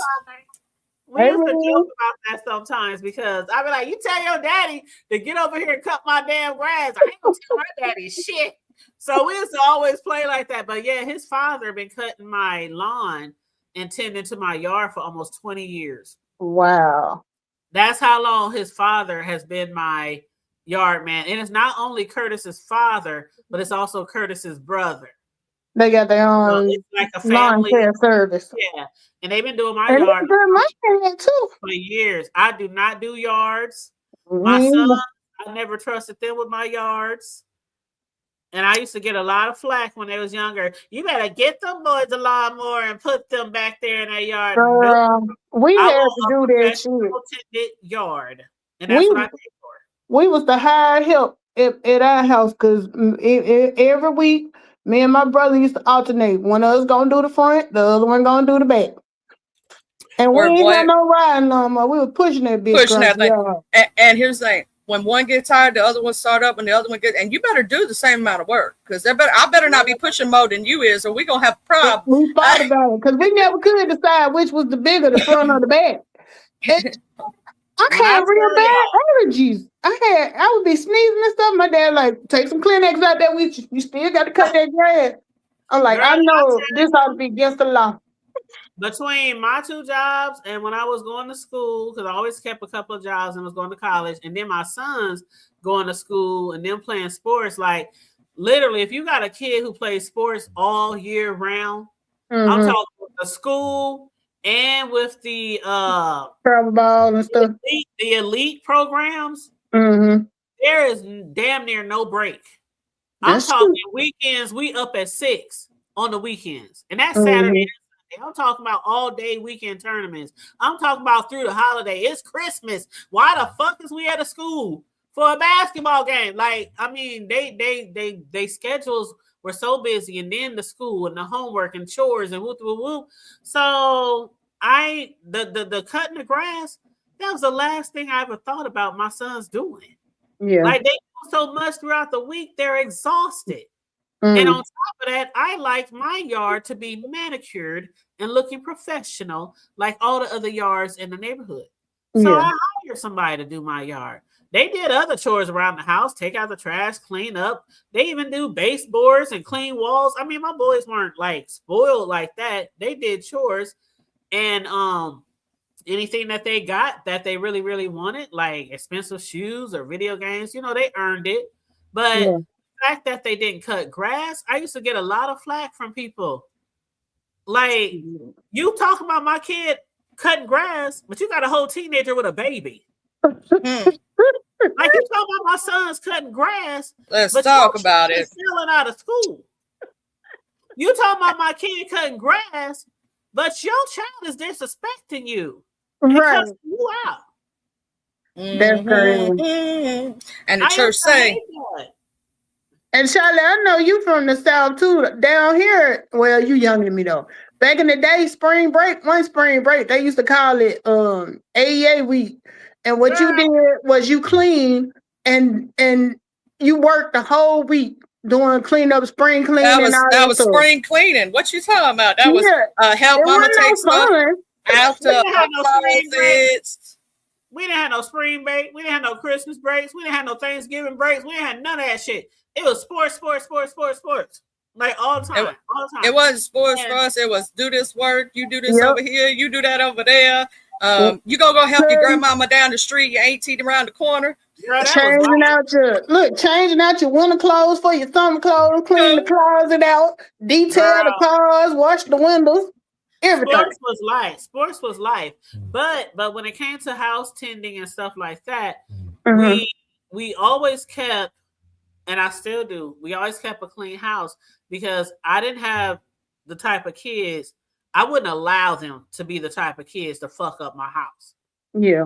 The room clean. Oh, my son keeps his room clean too. I would walk in there at nighttime. They about to go to bed. You need to clean your room before you go to bed. You need to clean your room before we go to school. You need to make sure. No, it was no messy nothing. That was something I did get. Was you one of them parents that made them make the bed every day? Yes. See, I don't make my bed. Yeah, my mama made me make your fucking bed. I don't even care if it don't even look that good. Look, throw that blanket over that motherfucker.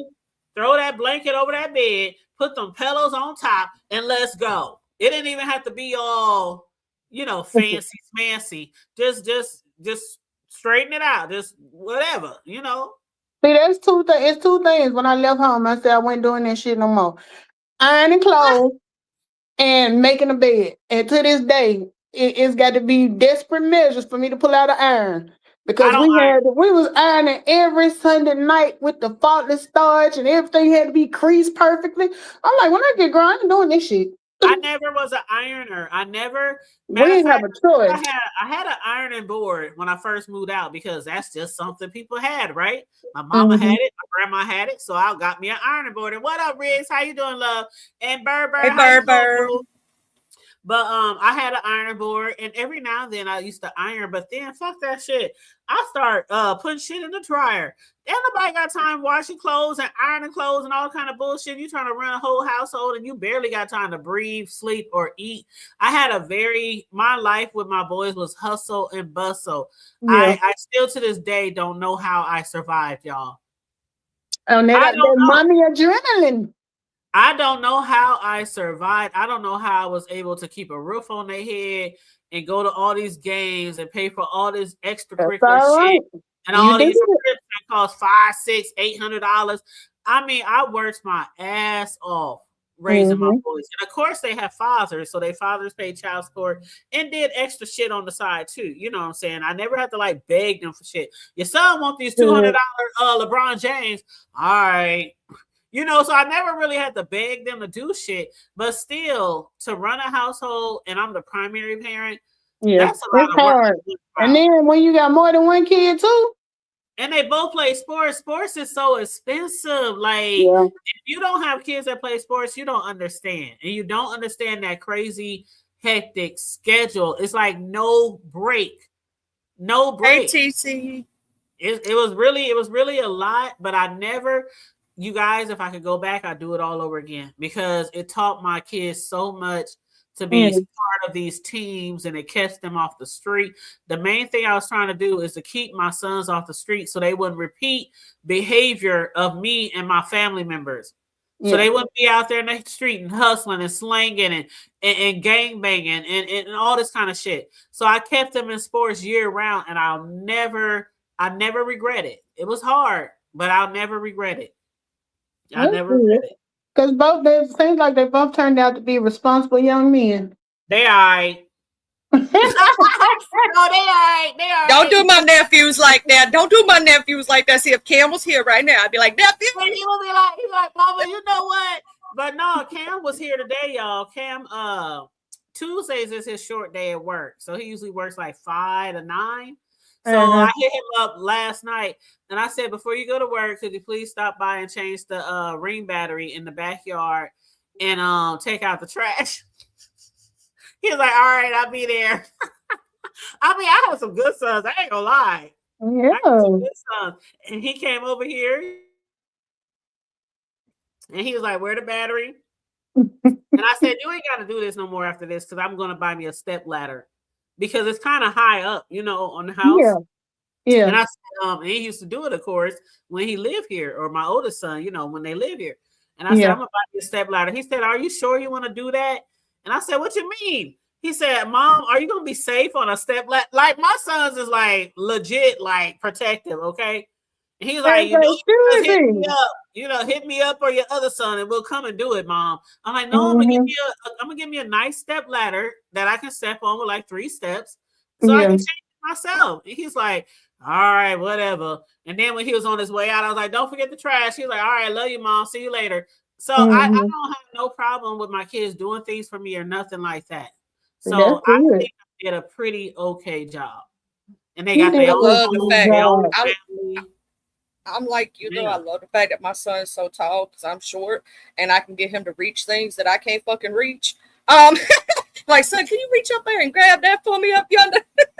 I love it. And that's what I miss. And they know their mama is short. So that's why Cam is like, Mom, you don't have to get a step ladder. If you want us to come change the outside batteries, just, hit us up. But yeah, I love my sons. I love my sons to death. The oldest one, he hit me up yesterday, and he was like, it was early in the morning, and you know how sometimes you think your kids just want something. Yeah. And he was like, good morning, my beautiful mother. And I gave him all the side eyes, right? Like, okay, what you want? My sons play like that. We'll play like that. Like, they'll send me something. I'll send 1,000 emojis. It can be anything from a dog to a car to a punching fist to a stop sign, to a dancing, to a crying. I will send like 1,000 emojis. They're like, Mom, I don't understand. But it's a joke. It's a joke, right? So I sent him a whole bunch of side eyes, and he sent me a whole bunch of side eyes.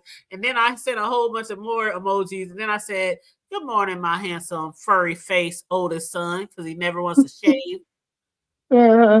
But yeah, we play like that. Did he ever get his car straightened out from that accident?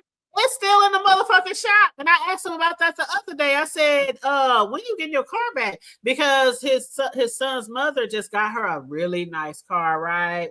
With the taxes, okay, with the taxes. And so they now got another car, but his car is still in the fucking shop. Okay. Well, at least he had options. Some people car break down, is it. Oh, well, see, he still don't even use her, because where he works at, like, they have like a really nice, cool clique of friends. So when somebody's doing bad or car broke down or whatever, he always can find a ride. So, and he works like probably 30 minutes away on the interstate. So that's probably like an hour away, not interstate. So he works kind of far, but he gets rides from his friends. Yeah. But still, I just be like, damn, when you gonna get your car fixed, bro? But yeah, we always had that type of, it could be like I told y'all before, like parents, I feel like parents should have fun and kiki with their children. Even when they're young, it's okay to have fun and joke around and kiki, but you definitely, there's a thin line. I can go from we having fun and we can be tickle fighting, we can be all that, and I'll be like, nigga, if you don't get in there and do it, I'm gonna fuck your ass. It can go like in 2 seconds, you know what I'm saying? Right. now that they older and stuff, we have a great relationship. I love my sons. I absolutely adore them.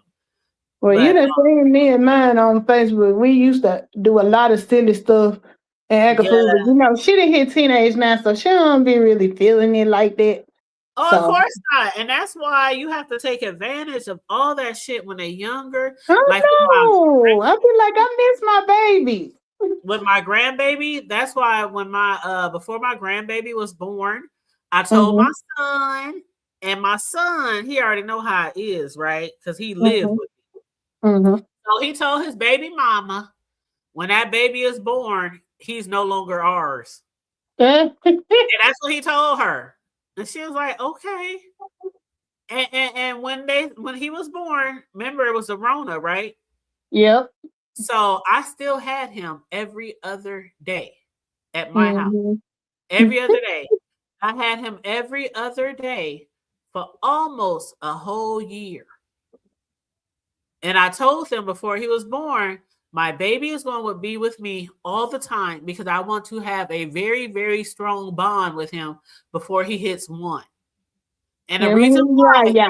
I know how kids are. I know how kids are. They can see you, they can have a relationship with you, but once they get a little older and it's time to drop kids off and all that kind of shit, what do a lot of kids do a lot of times? They don't want to go. Y'all should see, boy. Y'all should see this boy when he come. And this was at a very young age when he was 1.5, 2. Like when Mm-hmm. if they even get close to my house, He won't hear yeah. and if they ain't going, if it's like not his day to come over, he will have a fit. And then when he do come over, he comes in, take my shoes off, take my clothes off, and he go run and he go get in his play clothes. And he get in his non-slip socks because my floors are slippery. They that wood shit. And he'll get in his play socks and he's home. And he'll go to his bedroom with all his toys and TV and he's home. And that's exactly how I wanted it. Yeah. That's exactly how I wanted it because I already know once a kid get a certain age, that's all gonna be like really rare. Yeah. For them to spend time with their grandparents or their uncles or their aunties. Because I know we moved closer to my folks when Naya was 8. And so I was excited because we were like in Birmingham, which is like an hour and a half away, but we would be back and forth, you know, going to see them. So I'm like, okay, now we close by. She can spend a lot of time over there. So the older she got, though, she would be like, well, why Granny can't come stay with us? I'm like, I'm trying to get rid of you. I ain't trying to add no extra people over here. But you know.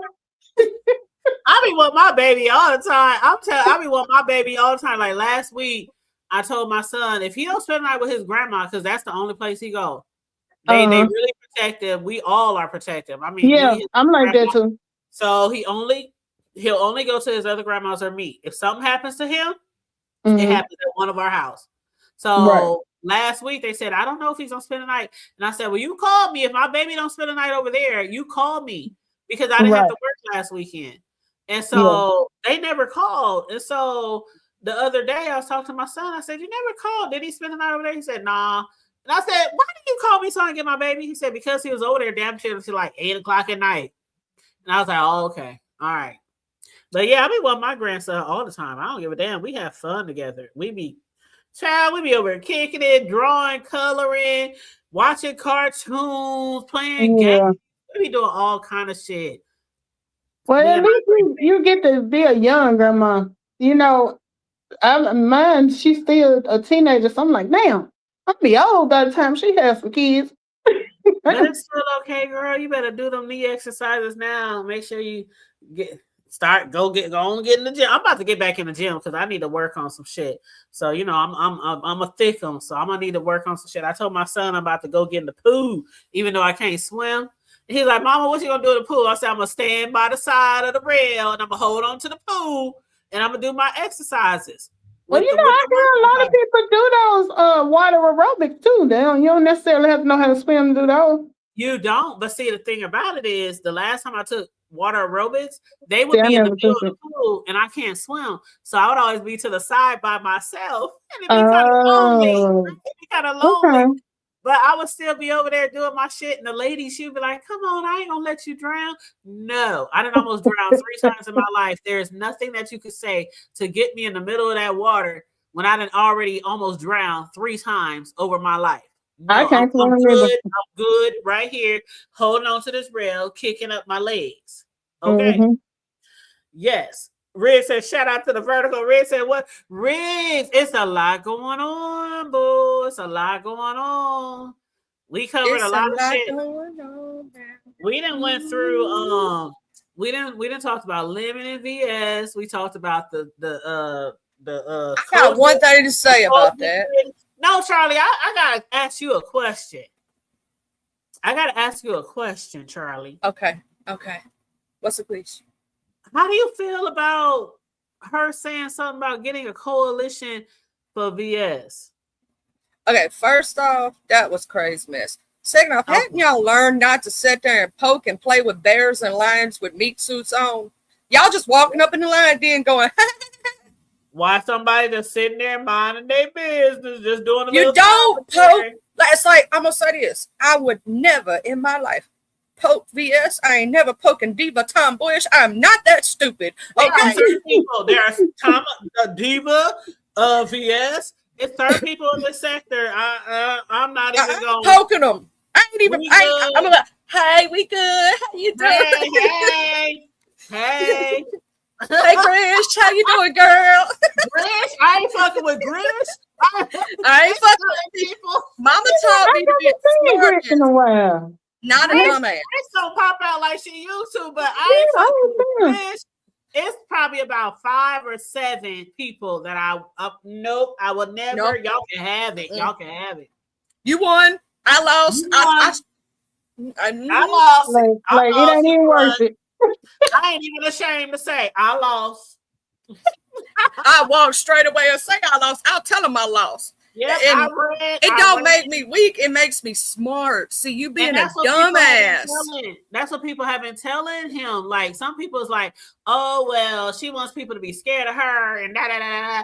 No, it's not about being scared. It's about when I saw, because I discuss what I hear and see, right?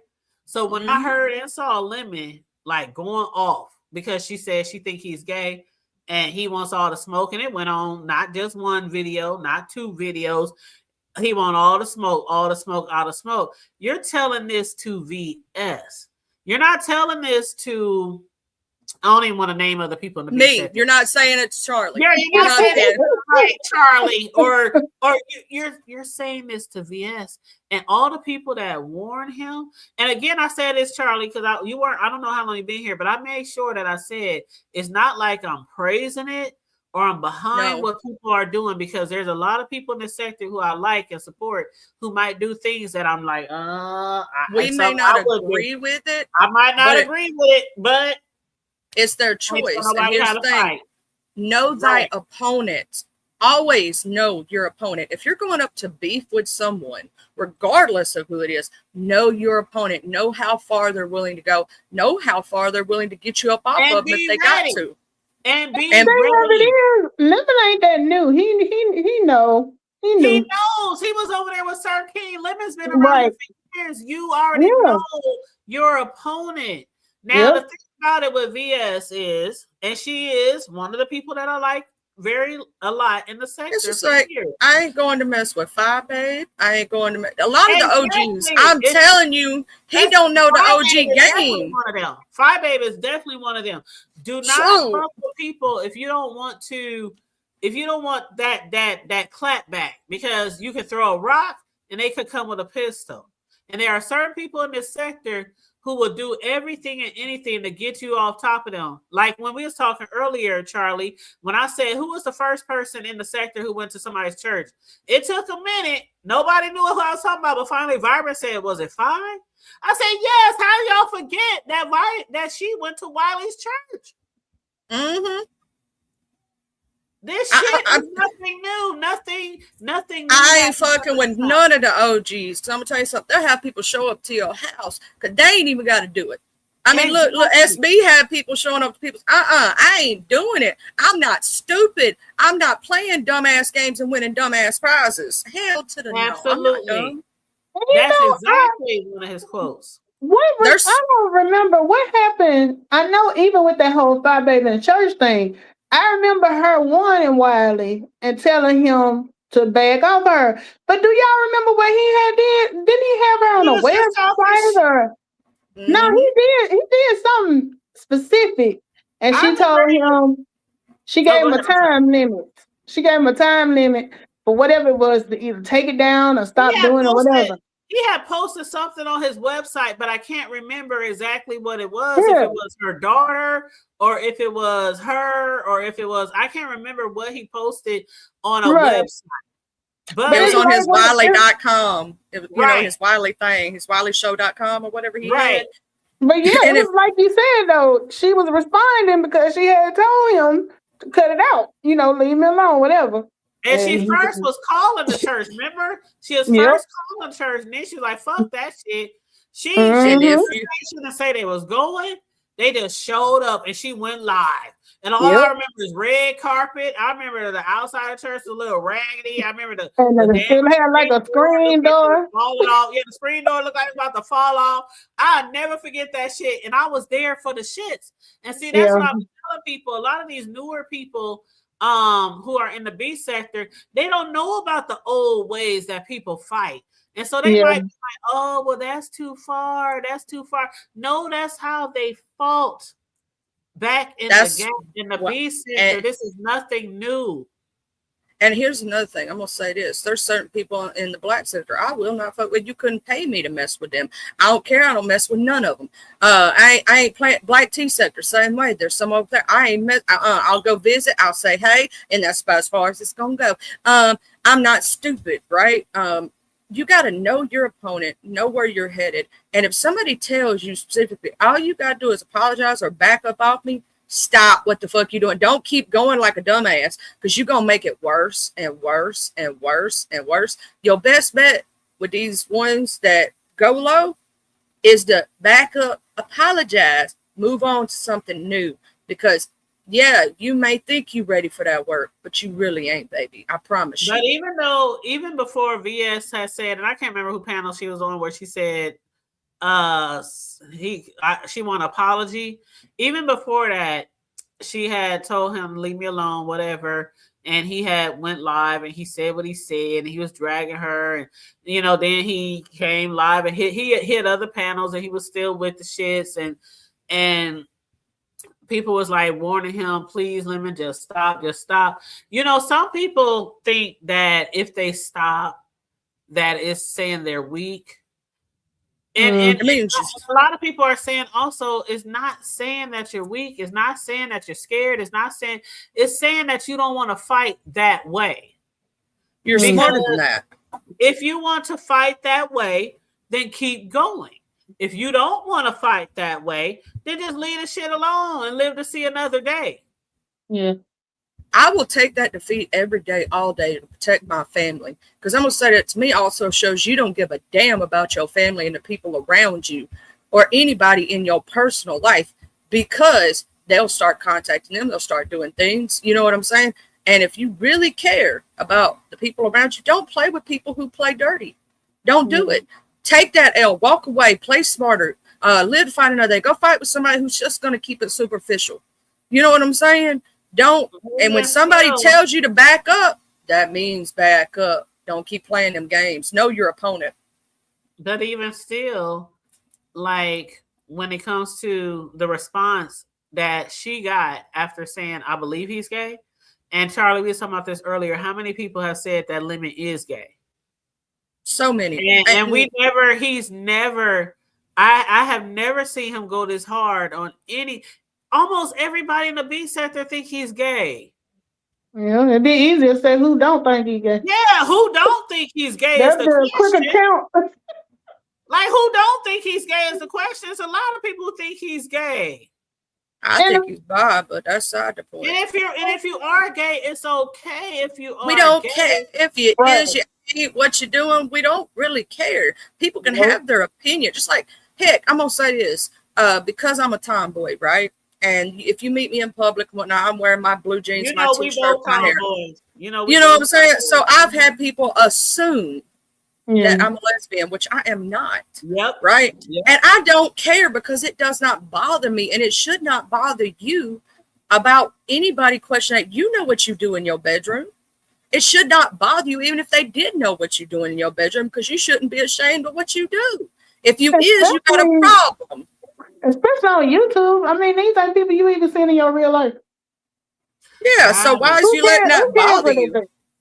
Yeah, I don't care. But I'm gonna say this: like you said, when it comes to the audio, they was like, "Well, damn, he didn't even come at audio that hard, and audio went to his house."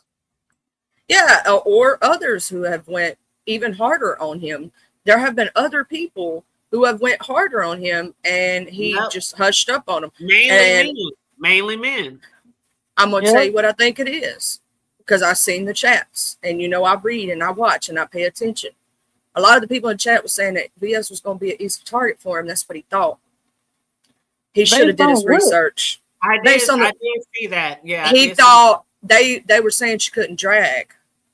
It don't matter about the drag and toe tag. VS has already said, Charlie. VS has always said she's not a good dragger.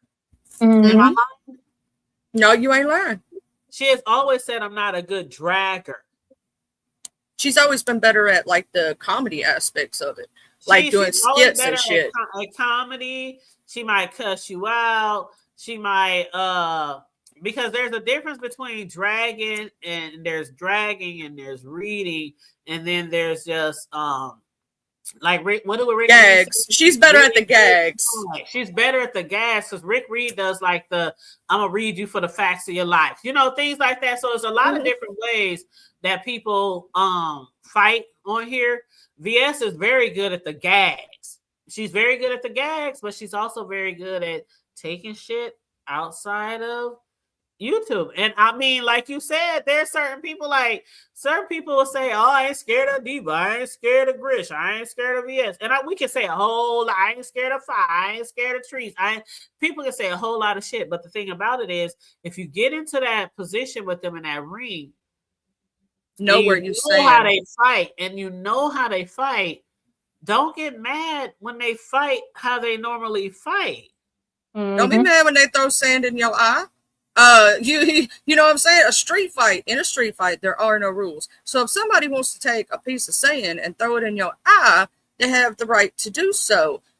You have to, like I said before, know your opponent, know where you're fixing to go, and be okay with where you're fixing to go. Like you said, the hood table, right? I knew the person who doxed me, I knew that was their thing, right?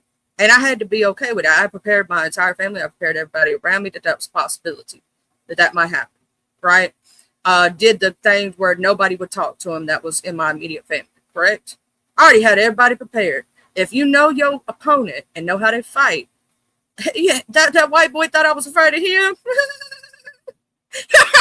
You know what I mean? I'm in the beef sector, baby. What you think?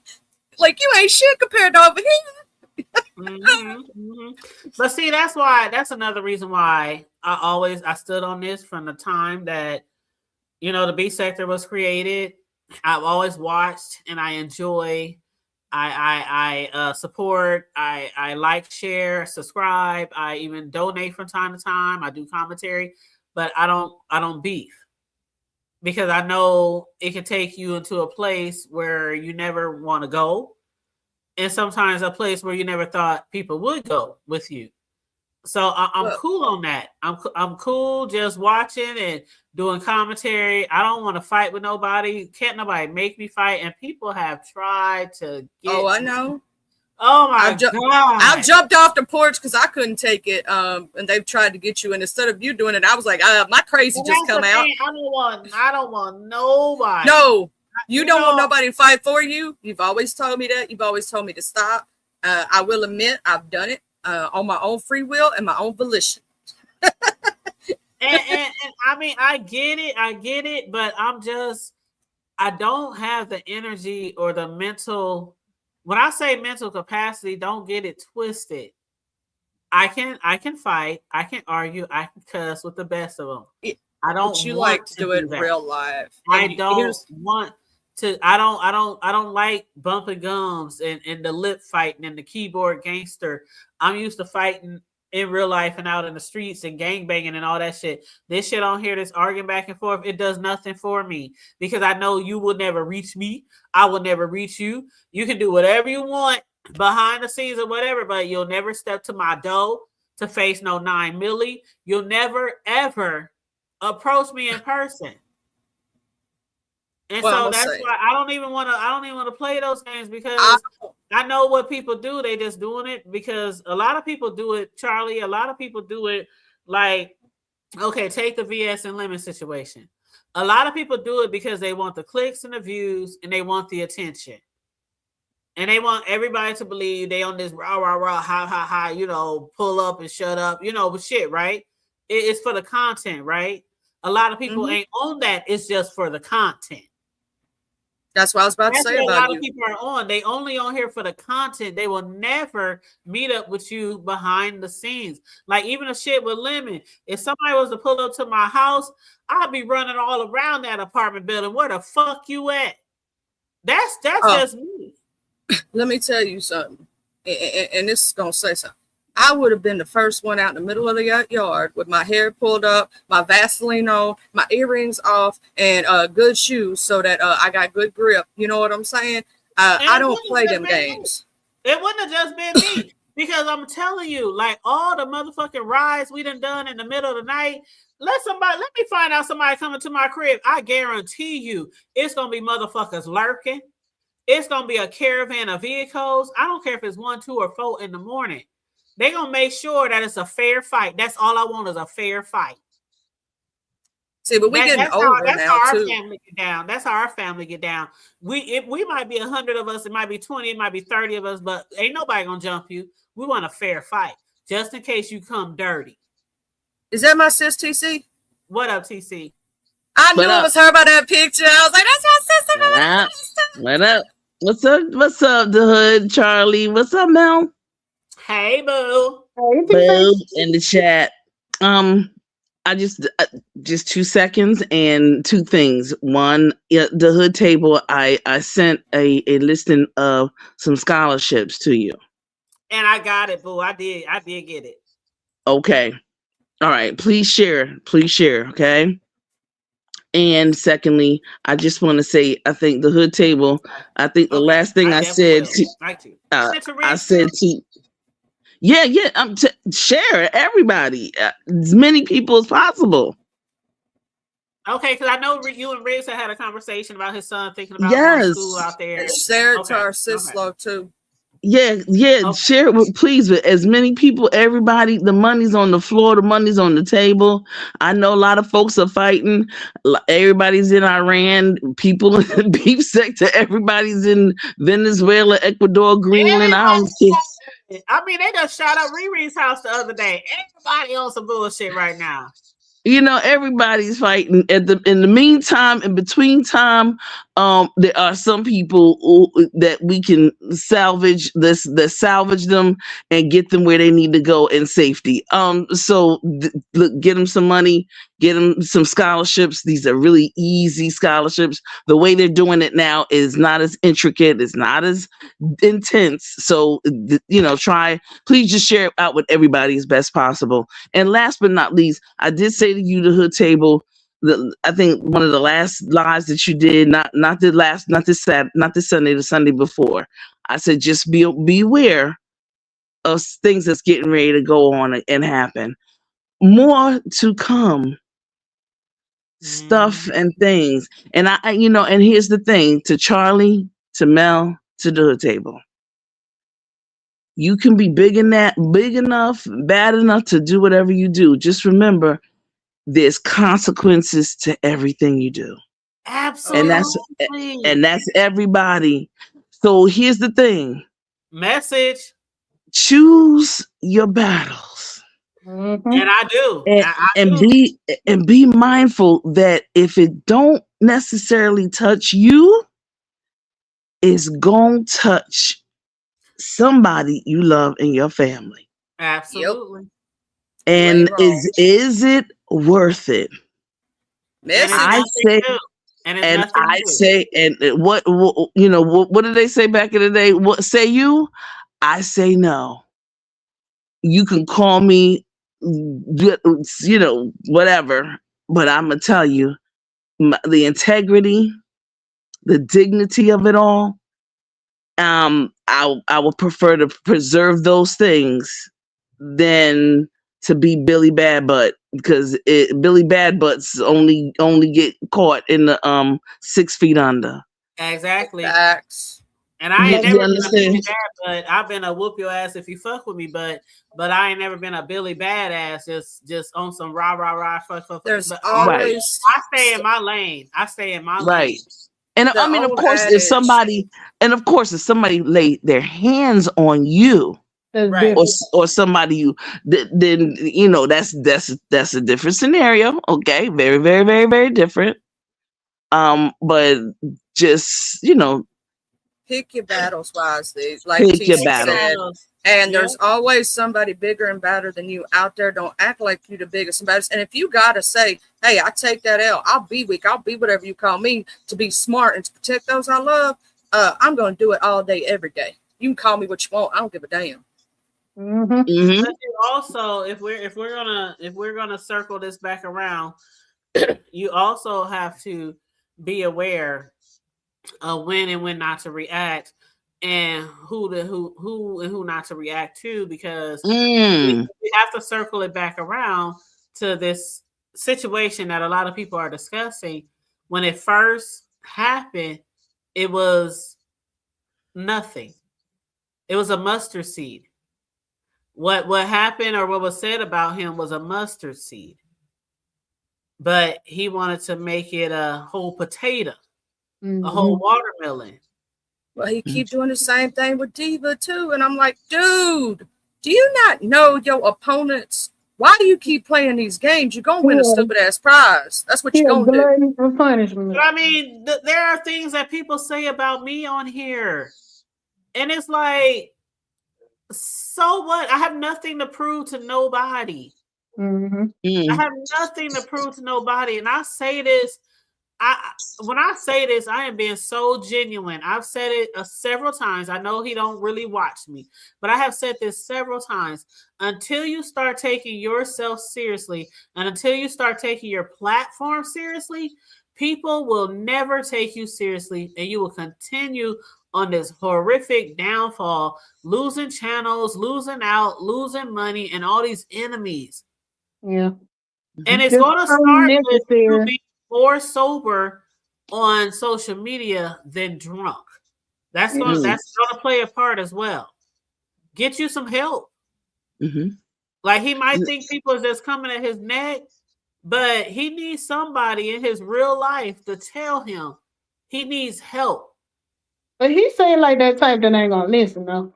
He ain't gonna listen. Even, I mean, it's been so many people posting shit on their community walls, so many people reaching out, hitting his panels. Like, I mean, even Big Man TV, y'all know Big Man TV done been through it all. He done went to heaven and came back, and that nigga's still here on a weight loss journey and shit. And he even said in his video like last week, Lemon, you need help. Big Man TV said that. Mm-hmm. You need AA, you need something. I told him that to his face. I don't know if y'all know this, but I was over at Mika's house, Unapologetically Mika. And I told him to us, I said it before he came up there. I said it once he came up there. I said, look, this drinking is for the birds. What you doing right now is not okay.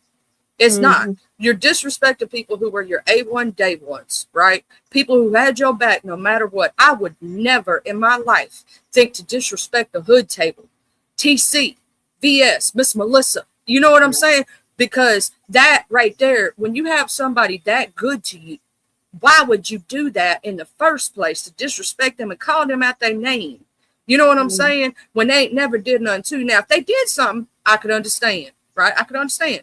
But if they ain't did nothing and they got your back, and they literally have your back to the point that they're taking flack from everybody and their mama for being your friend, getting docs, everything run through. You get what I mean? Just for being cool with you because you causing problems, right? They're not even the problem. You're causing the problems, and they're catching the heat for it.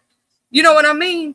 That to me is BS, because you're showing who you are, and the drinking is causing every bit of this. When Lemon is not drinking, he is a cool, calm, collected person. He's chill as fuck. I like it. He doesn't have to do this drinking shit to be that person, to be that funny, charismatic person. And I think he thinks he has to be that way or has to get drunk for people to like him, and that's just not the truth. And he's still hurting and going through trauma, from the situation that happened. I'm not going to speak about that. Y'all know what I'm talking about. You know what I'm saying? He needs to go to therapy. He needs to get, because if he doesn't go to therapy first, AA ain't going to help. Well, because Charlie, he's numbing that pain with the alcohol. And Charlie, I know exactly what you're saying, and that's true, that he feels like he loves the attention. He's admitted it. He loves to be the center of attention. This is his words. And he feels like, and to a large part, he is true when he says, I am the content. People get content from me. I bring the entertainment. And he's true. A lot of us get our content from him because a lot of shit just lands in his damn territory. But what he feels like as well is that he has to continue to do all the things that he do in order to entertain. And I've said that before too. Lemon, there's a lot of people who like you. You have a lot of supporters. You don't have to do fuck shit all the time and be on here sloppy ass drunk and all this kind of stuff. Because I really think, had he not been as drunk as he always is when VS had said that shit, I don't think it would have went that far. I don't either. He probably would have laughed it off and gave her a little crack back. And nothing too severe. You know what I'm saying? But liquor will make you get froggy. Mm-hmm. You know what I'm saying? And make you do dumb stuff. Let me just say this in conclusion. I know this is gonna be like, you're gonna be like, what the hell is TC talking about? But it you know what? Eventually, one day you'll get it, and you probably will get it today. What is March the 10th, right, y'all? So the March the 15th. Yep, March 10th. Right. March the 15th is what we call the March of Ides. It's coming up. And it's Bible, everything. And the March of Ides was, of course, the day that Julius Caesar was assassinated. A very, I guess you could say, prophetic day, because the seer saw it coming. And my daughter's doing that right now. That play. Okay, right. There you go. And when you go to Rome, they'll tell you the story about, that last meeting and all that good stuff. And then they talk about how everybody, all of the senators, kind of I guess you could say, stabbed them stabbed them and stabbed Julius Caesar. And then the last person to stab him was Brutus. And of course, and that was his closest friend, the one he loved. And he said, "Et tu, Brute." We all know that. Mm-hmm. Be mindful of what's about to come. Et tu, Brute. March the 15th. Watch. Mm-hmm. Okay? Just watch. I got you. You'd be surprised. Okay? Yeah, it's March 10th, y'all. All right. And all right. And this is for everybody, because I hear you who you're speaking about, but let me tell you, everybody can get it. Boom. And y'all know that saying, be safe. Mm-hmm. Okay, so everybody can get it. Watch who gonna get it during the March of Ides. Because everybody has sown their seeds. Everybody gets a turn. Everybody, and they will reap what they sow. All right. But listen, ladies, I'm gonna go. Thank you so much. And y'all, and I appreciate y'all. I really do. Thank you. Let me you too, boo. Yeah. Let me scratch off. I wish your butt would be around a whole lot more. You know how much I love you, sister, from another mister. I appreciate you, sis. Don't worry. And I'm getting ready to go to the crooked letter I, crooked letter I. So be on the watch. I'm just visiting. I'm going to the sip. If you come near Tupelo, hit a sister up. I will meet with Listen, you at lunch. boom, stick 'em, ha ha ha. Exactly. Yep. They So won't even I've know been, it. They won't even know it. You meet me and V. Lachey at the same time, and nobody will even know. That's it. It's just I've been visiting various content creators and various subbies and things of that nature, and just having a ball and things of that nature. So yeah, what's that song? I'll She'll be go everywhere. She'll go around. everywhere, but the O and E, she ain't gonna come here. See, I'm headed. I'm headed out that way. I'm headed. Don't let me find out. Don't make No, me. oh, you Shoot, I kidding? need to make me a trip down to Newbies too, because we ain't too far. I need to get my butt down there. Yeah, that's what I'm talking about. You know what I'm saying? I So love yeah, me some Nubiology. I do. newbie, yes, in the building, y'all. But listen, thank you so much, y'all. Mel, as always, I love you, girl. I love you, Charlie, and the Hood Table. Love Love you, you too, please. boo. Love y'all so much. Y'all know y'all come from good stock. Y'all come from, where we come from, all of us. So, And you too. I appreciate y'all and the support, because you all have been unconditional. So I thank you for that. I just want to tell y'all that. We love you We too, love you girl. too. I appreciate you. Miss All right, well, y'all have a APCU. great one, okay? All right, we ain't gonna be on here too much longer. Okay. Say that Good night. now. We All say right. that now, don't Hood Table. I know, right? Mhm. Right. And yeah, damn you to time said, all facts, Hood Table, Hills Lipsticks, Gun Boss Lady 1464 said, definitely agree. We speaking facts on here. Here's the thing: when you try to help somebody, right? Like I come and I told him to face. I said, "It don't like you think when people disagree with you, it comes from a place they haters, they don't like you. No, a lot of people are coming to you and telling you this stuff because they actually care. They don't want to see you crash out. They don't want to see those bad things happen to you. And I'm telling you, if you keep going the way you're going, and he keeps going the way he's going, it's gonna get worse for him too. You looking at a liver condition. You do not want. I have a liver condition from pregnancy, not even drinking. I didn't even get it the fun way. Damn it. Why couldn't I get it the fun way? It would have been at least a lot funner. But you don't want that. Trust and believe when I tell you, like, I was in complete failure. You don't want that. It's not fun. And every little thing you eat, you throw up. You know what I'm saying? It's not. And yes, you could stop the drinking and reverse the damage to your liver and live okay. And you have to go on a diet for the rest of your life and just pay attention to what you're doing. I can't even take estrogen if I get hot flashes when I go through the change because it can affect your liver. I can't take statins for my cholesterol when I get older because it can affect my liver. How many medications that cuts out for me when I need things for health reasons? Like, he doesn't understand how much like goes in it. My sister passed away at 38 years old from liver failure and kidney failure. He don't want that. You don't know what that's like. I've seen what she went through. I've watched her body decompose right in front of me for 2 years. You know what I'm saying? It started at 36. He's in his 30s and he's been drinking like that for how long now? It's just a matter of time. It's not a win. It's not a if, it's a win. At this point, I'm not watching him self-destruct anymore. I cannot. I refuse. I don't go over there because I'm not going to watch somebody that I actually do care about, because I care about all y'all, whether you know it or not, right? Because I'm a person who loves humans, right? Loves other people. And I'm not watching somebody crash out and burn and ruin their life in the matter of minutes in front of my own eyes without saying something, without standing on something. Because if I say nothing and I'm just a yes man, right?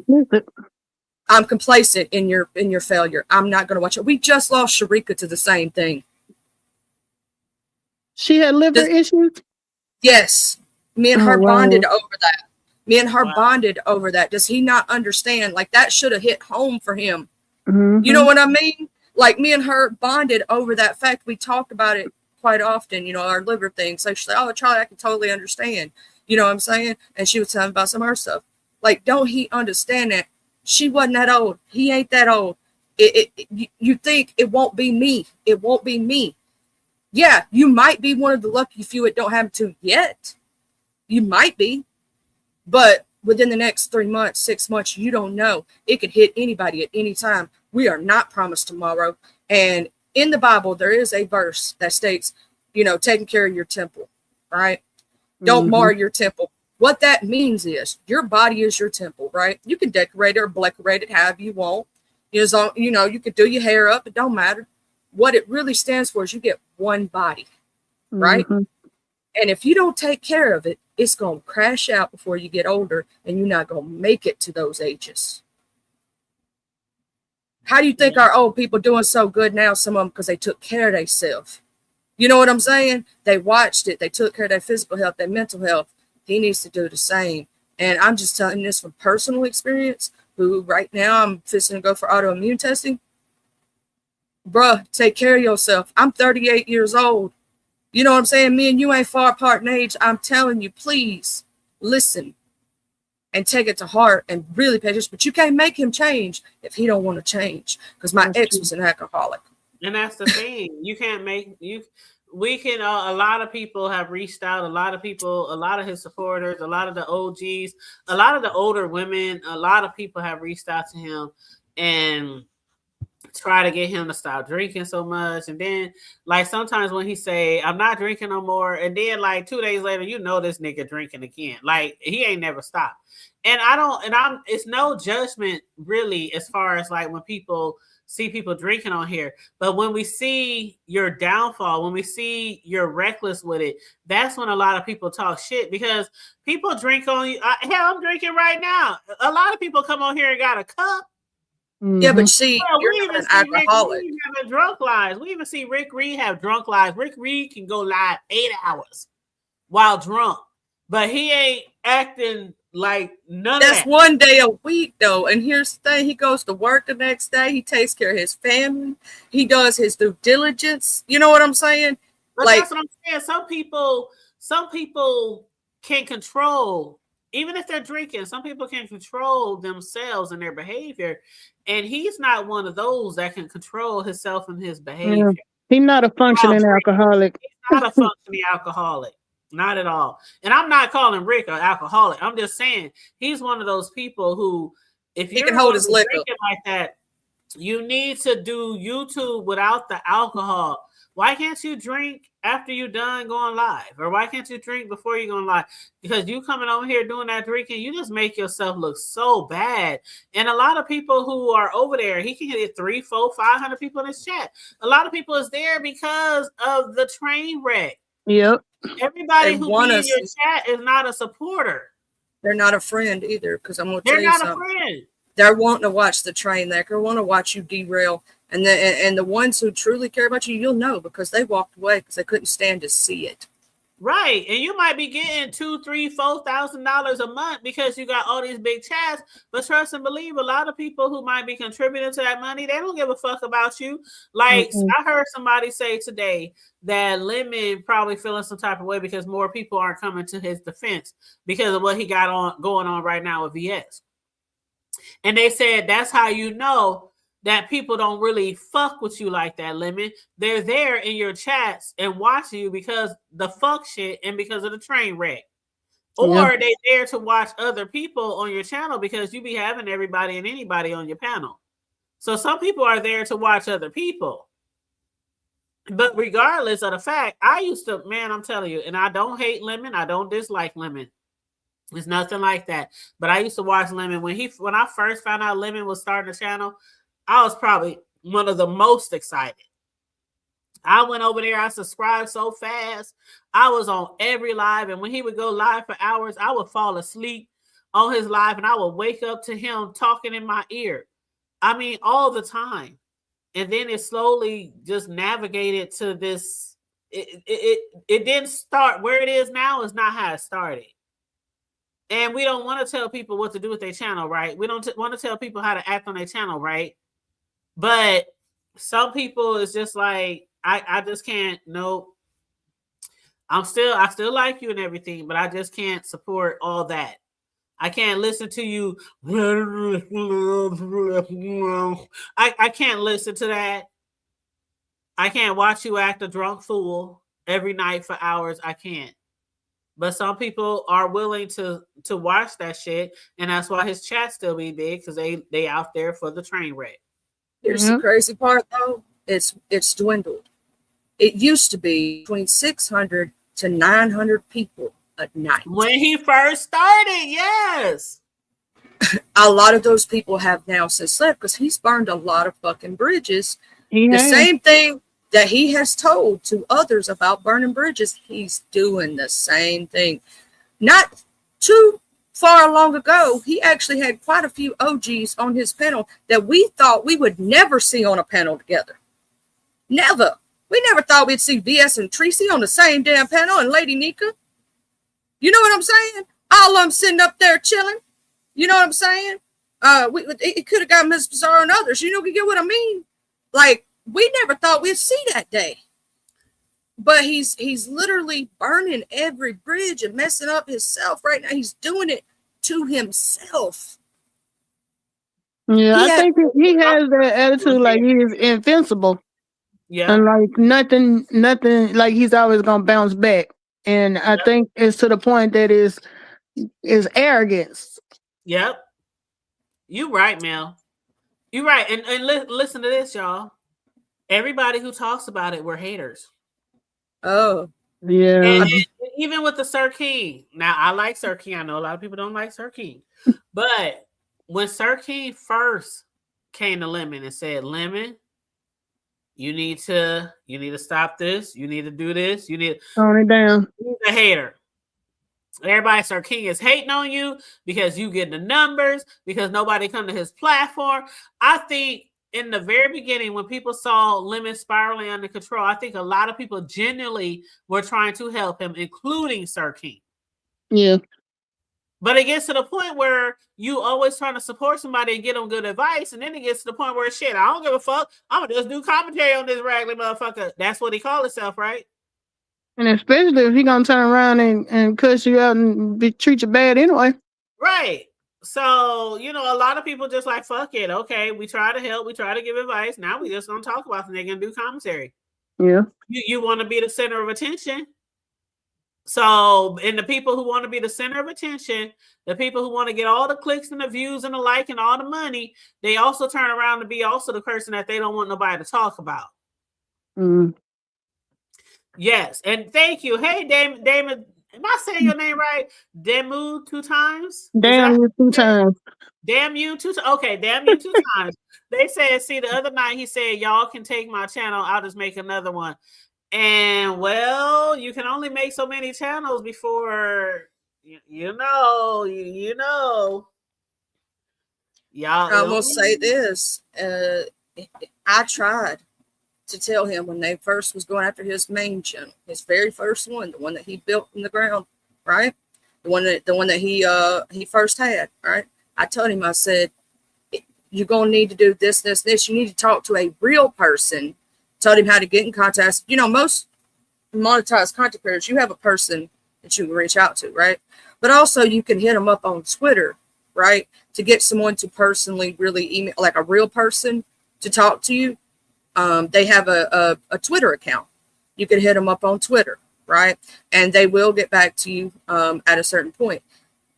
And try to tell him he needs to get in contact with a real person, because the automated system is just going to do just that, automated system. So you need to actually talk to a real person and tell them the real situation that's going down, what's happening, how someone's trying to claim your channel art as their own when it's not theirs. You know what I'm saying? And all these different things. Tried to help him make channel art. Things that he could use. He never used it.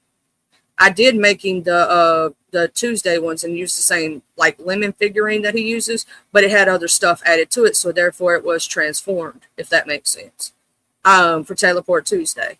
You try to help somebody out and they don't listen, or they don't pay attention. You just got to let them do their thing. And others have tried. I know many other people have also tried. Until he fights that main channel, I hate to tell him, everyone he gets, they can get his ass. Yeah. Because you're circumventing a ban. And even if you change your name. Yep. So is it too late for him to try to redeem that first one? Is it like okay? He could. I think he's well. I don't know. He'd have to speak to. He still has to speak to a YouTube person. Because he tried to do it his own way and listen to other people.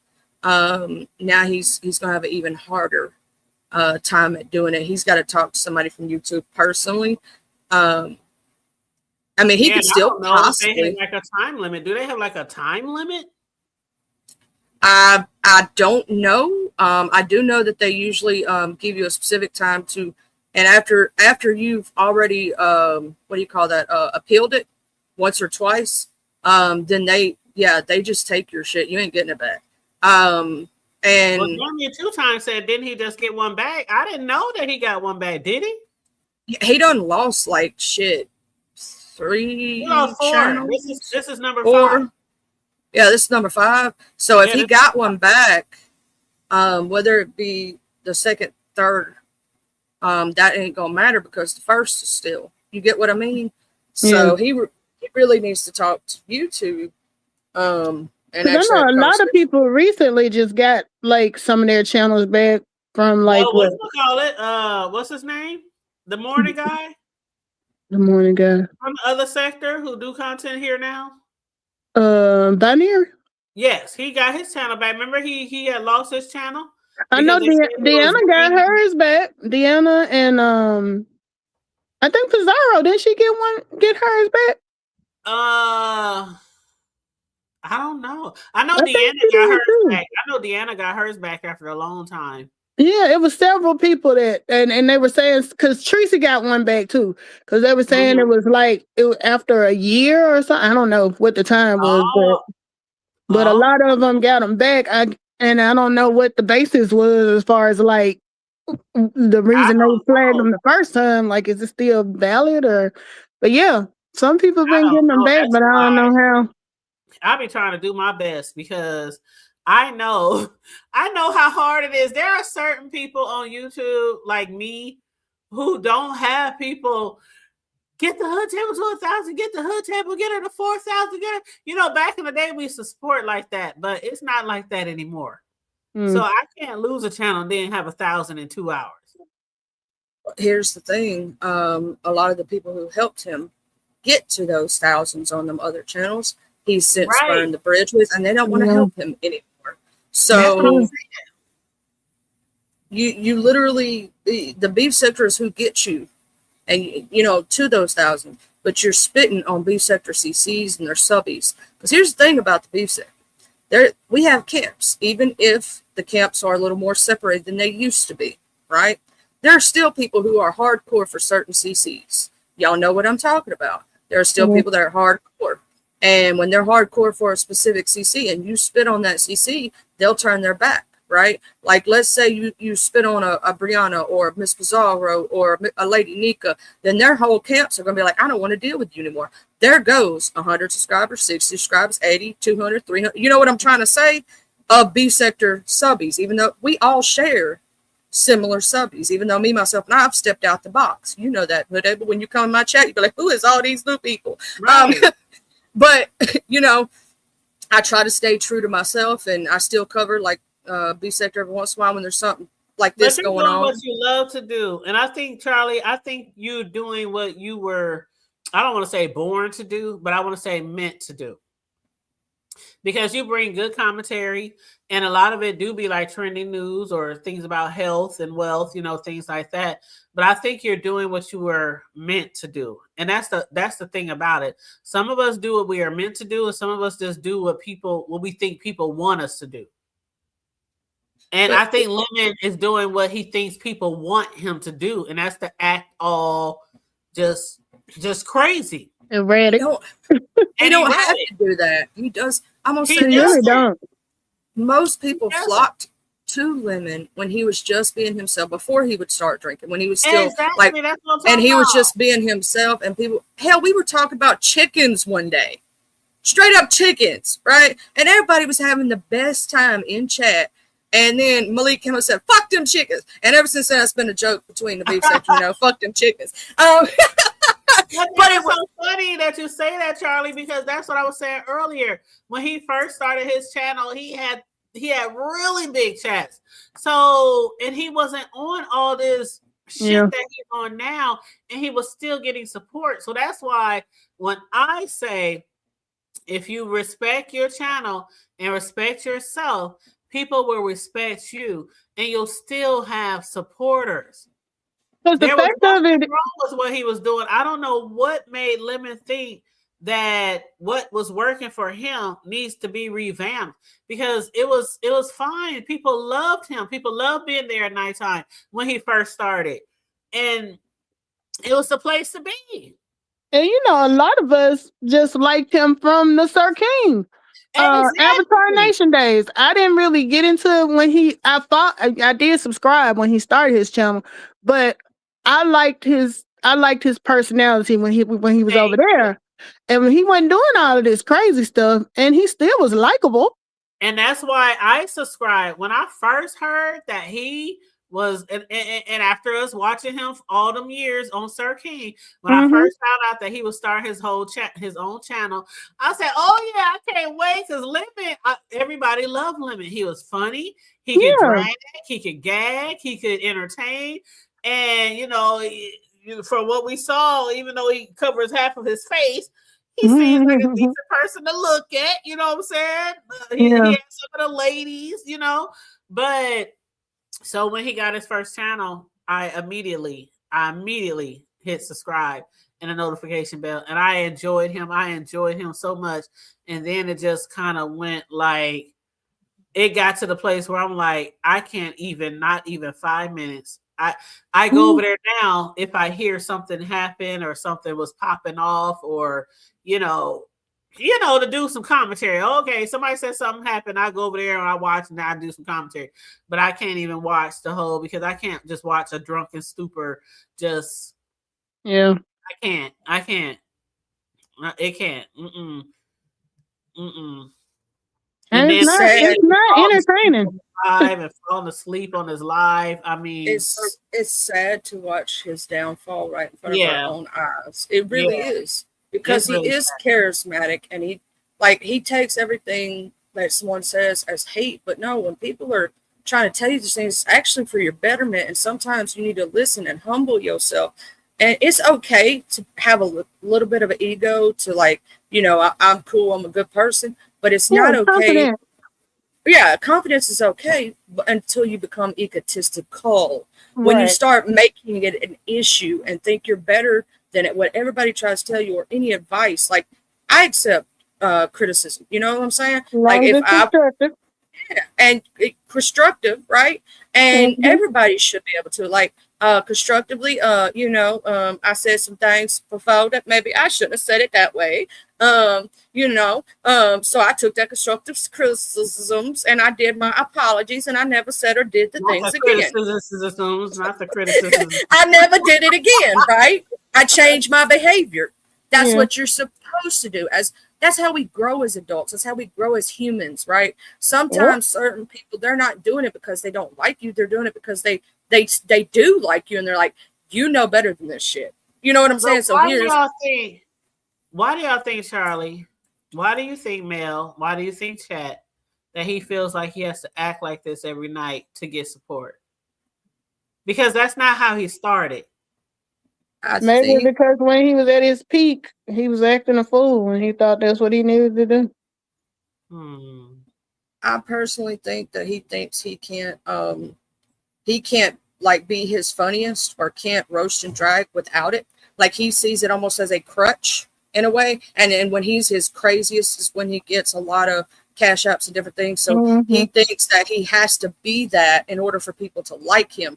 And that's not the case. Most people don't like Drunk Lemon. If you ever paid attention to even his first streams when he would be drinking during his drinking streams, right? A lot of people would check out when he got to a certain point of drunk.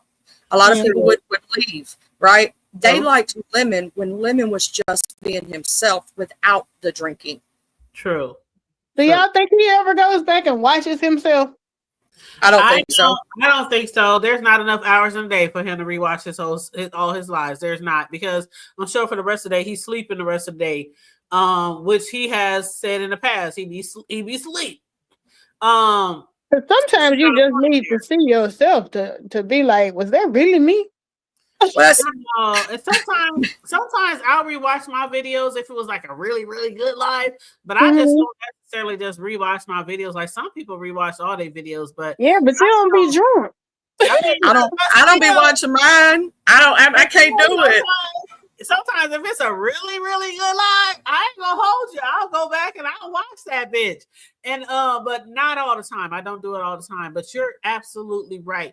When he started being really, really drunk, I can recall that people would say, I'm out of here, or I'm leaving, or the chat will start dwindling. But see, the thing that I really think motivates him to continue his behavior is, okay, I hate to say this word, y'all, and some people might be like, that's fucked up. The people who also want attention, who are clout chasing, and who want to be seen, and who might be having channels that they're trying to grow themselves. Am I saying something wrong? No, they're trying to. No, there's a lot of people who are yes men to him because they have something they want to gain, whether it be attention, clout, mod sticks, whatever it may be, right? Whether they have some might have a crush, some may not. Some may, just want to, like, there's a lot that goes into it, right? And instead of being a true person and a true friend, I don't give a damn about that mod stick. I don't care about if you can help me grow my channel to 2,000, 3,000, 4,000. I don't care about none of that, right? I didn't care about I only put more into my channel because others pushed me to do so, and they believed in me, so I had to believe in myself, right? And I'll never forget that. I always praise the people who, and they know exactly who they are. But like, here's the thing. He is moving away from the poorness to this because nobody is really standing. And when they do stand up, some are even afraid to stand up because they're afraid they'll get kicked out, and they actually enjoy it over there. Them out like he has done to a lot of his supporters. And Charlie, Mel, I'm gonna tell y'all right now, if I ever get up here and be drunk and belligerent, y'all got my numbers. Girl, I will call you and get you off here so fast. Call and get me some help. Call my mama, call my brothers, call my baby daddies. Don't think I won't find one of my nephew's numbers. Nephew, I cannot go get your mama. There is never a time that I will sit on any platform of anybody I really care about and you just drunk and belligerent and just acting a damn fool. I can't even sit there and support that shit. I'll be like, what the fuck is wrong with what? I see that's people will sit there and they laugh and ha ha ha, yeah, Jordan Dash living, ha ha ha. They act like they don't see a problem. Well, it's like a saying, lady. I got this from Lady Nigga, and it made so much sense because she would be like, everybody who's sitting in your front row is not cheering for you. Absolutely. Some of them got them rocks here behind that back, ready to throw it at you at the first opportunity. Shout out to Lady Nika, and that's all that people have been saying the limit for a very, very long time. A lot of the people who are supporting you, like now I didn't say this, but there are people, I heard many people say it even today, that they think Lemon is feeling some type of way because people aren't defending him as much as he thought they would with VX. And people were saying that proves to you that you don't have the supporters that you think you have. You got people who watch your shows, but they're not really your supporters. Anybody can watch your show. I got people who watch my show that probably don't really like me. And then the thing of it too is you can be a supporter and disagree. I mean, just because nobody's saying anything, sometimes the truth, you might need to hear the truth. Like, look, you shouldn't have picked this fight. I support you, but I'm not finna get on here and say something that I don't believe myself. Some of the closest people to him have been telling him that. Why? They told him, don't do it. Just leave it alone. She wasn't even dragging you. She wasn't even talking about you like that. She wasn't even doing this. Why are you doing this? Yeah, it was like, fuck that shit. Ain't nobody scared. Ain't nobody scared. Fuck that shit. I mean, he was just like, I want all the smoke. Yeah. Well, Did y'all see it? Miss Melissa, I was saying the same thing. But Charlie, did y'all see him? Did y'all see him? Whose live was that last night? What that? The other night that he was on. Whose live was that? It was VS. And he hit the link. Was it Lolo? Uh-huh. That's the only one I saw. Said, what you call my job? What you call Oh, you yeah. for? What you but why did you do that?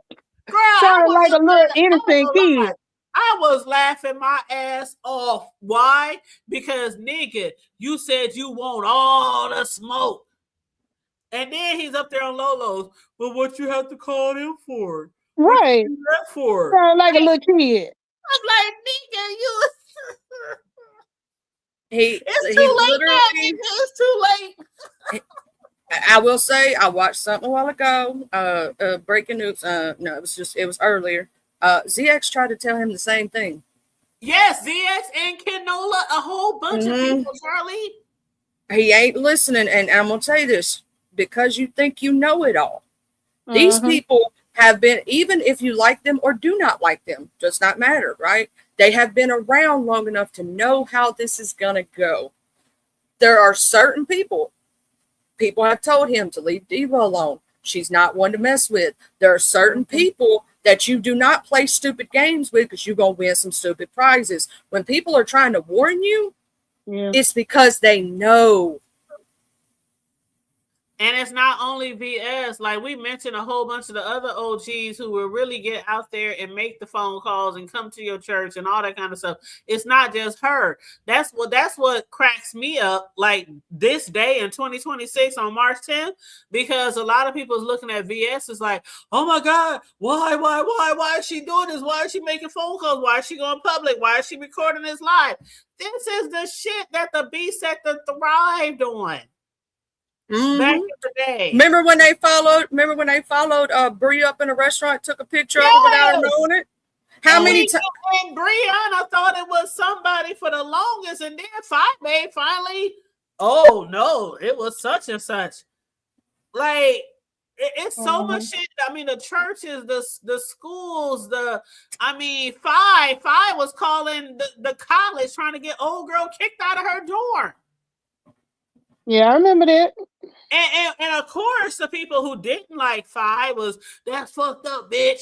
But then the people who supported Five, oh, well, maybe they shouldn't have done nothing to her. You know, that's how it goes. The people who support you when you're doing shit like that, they're going to support. The people who don't like you, of course, they're going to say, that's fucked up.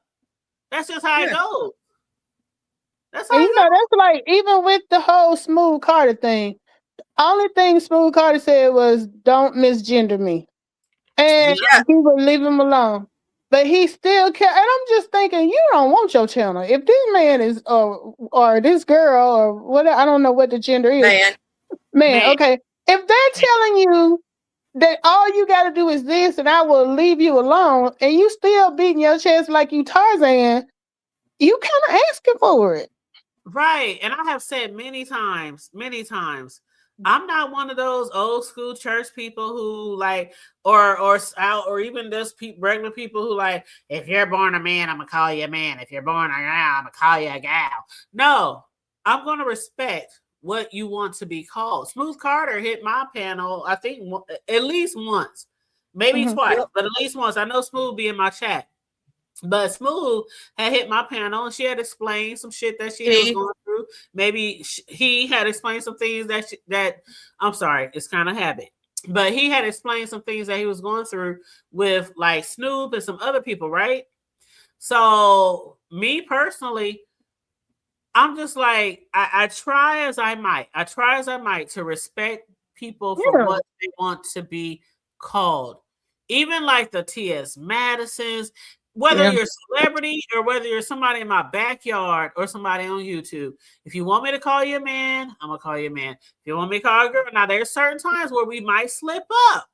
Yeah, but that's not being malicious. Being malicious. If you're malicious is one thing. If you're slipping up, Yeah. It's a slip up. I'm sorry. I apologize. I'm Well, sorry. that's like I a lot of apologize. people. I will say a lot of people did not know Smooth Carter, whether they were a male or female, because you just see a And I name, didn't know right? either. I didn't know either. Yeah. Yeah, like because a lot of us only saw Smooth Carter in the The name. chats and the names, so you don't really know as a Right. like Miss Melissa accidentally she didn't know whether Smooth Carter was a male or a female. She's like, just And I the just know him as avatar Smooth didn't have Carter, a face. The Right. avatar, if I remember, and the I avatar know had like that an Smooth arm or is a something. man because Smooth Carter comes to my channel all the time, and it loves the way I say Smooth Carter. You know what I'm saying? Just the way that I say it every time I say it.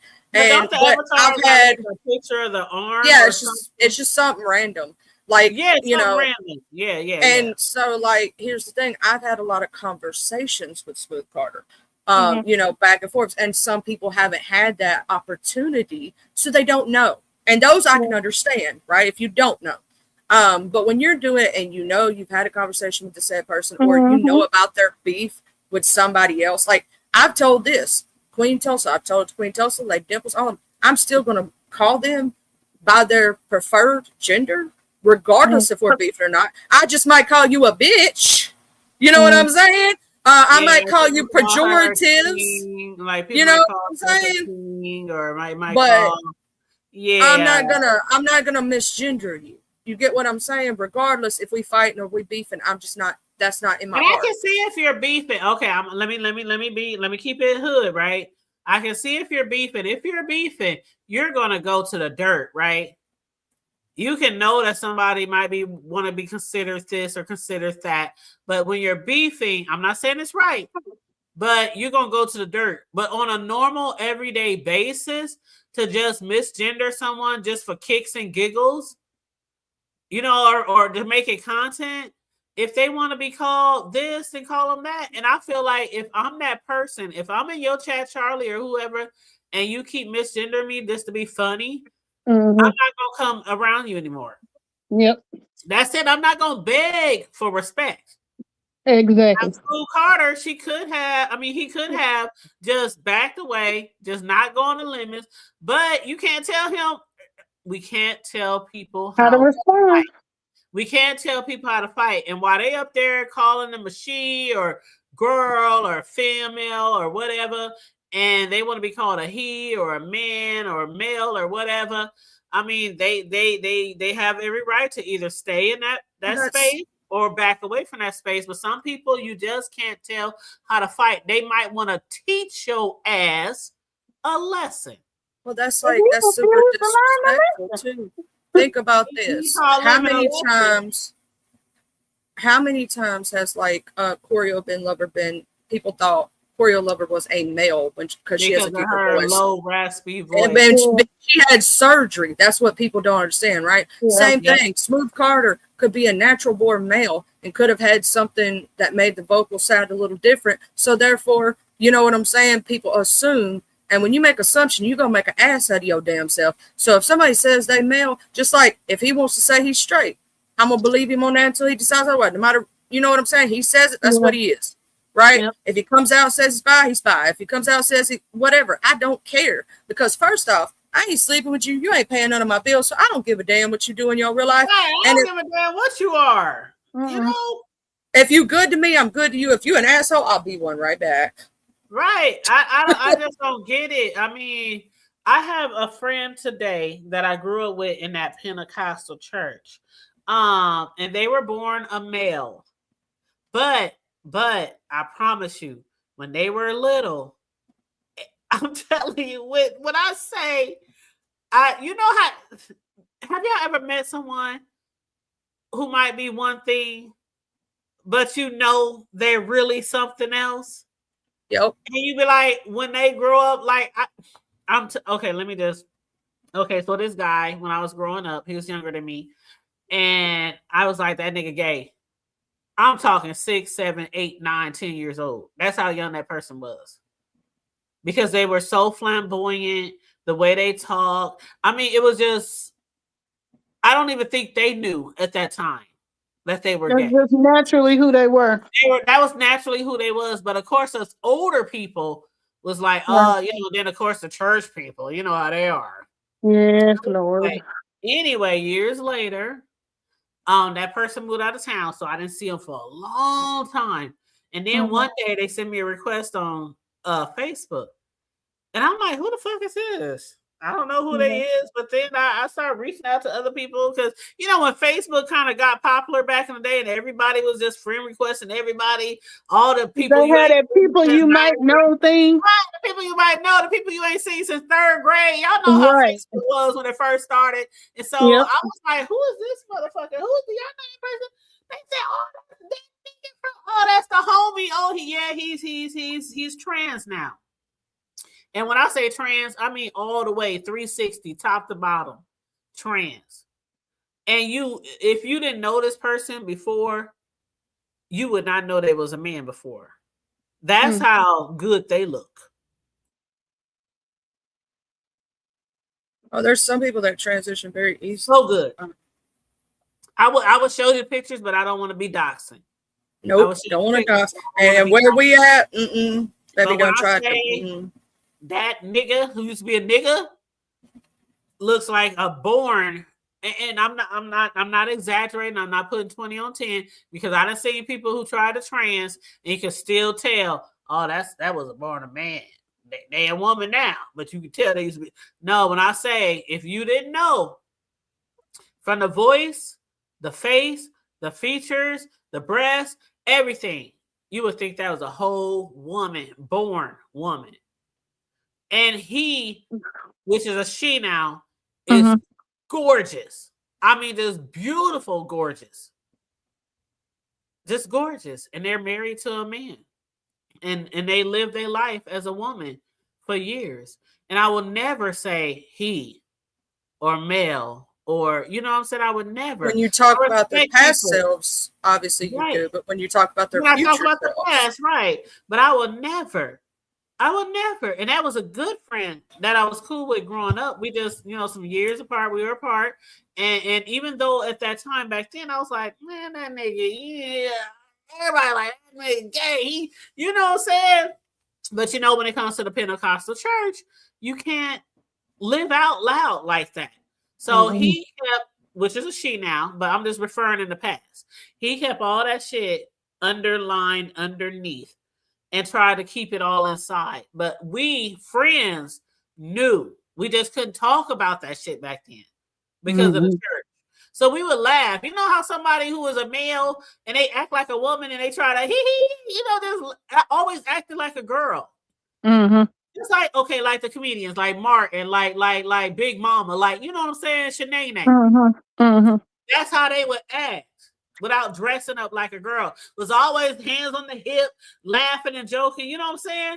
But they was doing it too natural.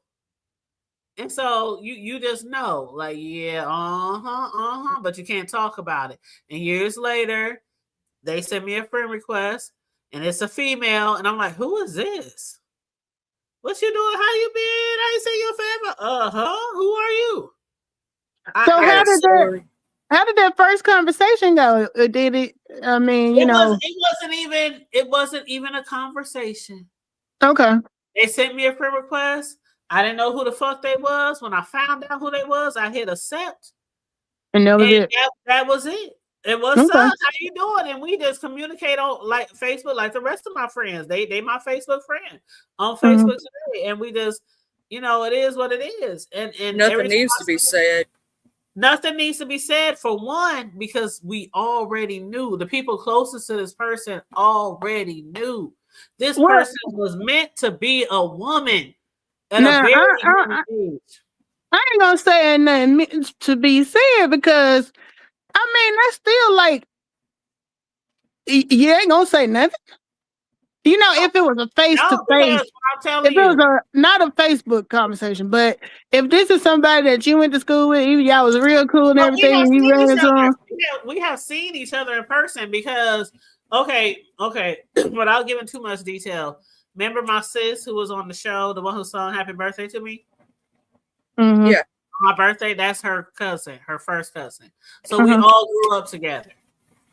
So that person, even though they live out of town, they done been in and out of town over the years Uh-huh.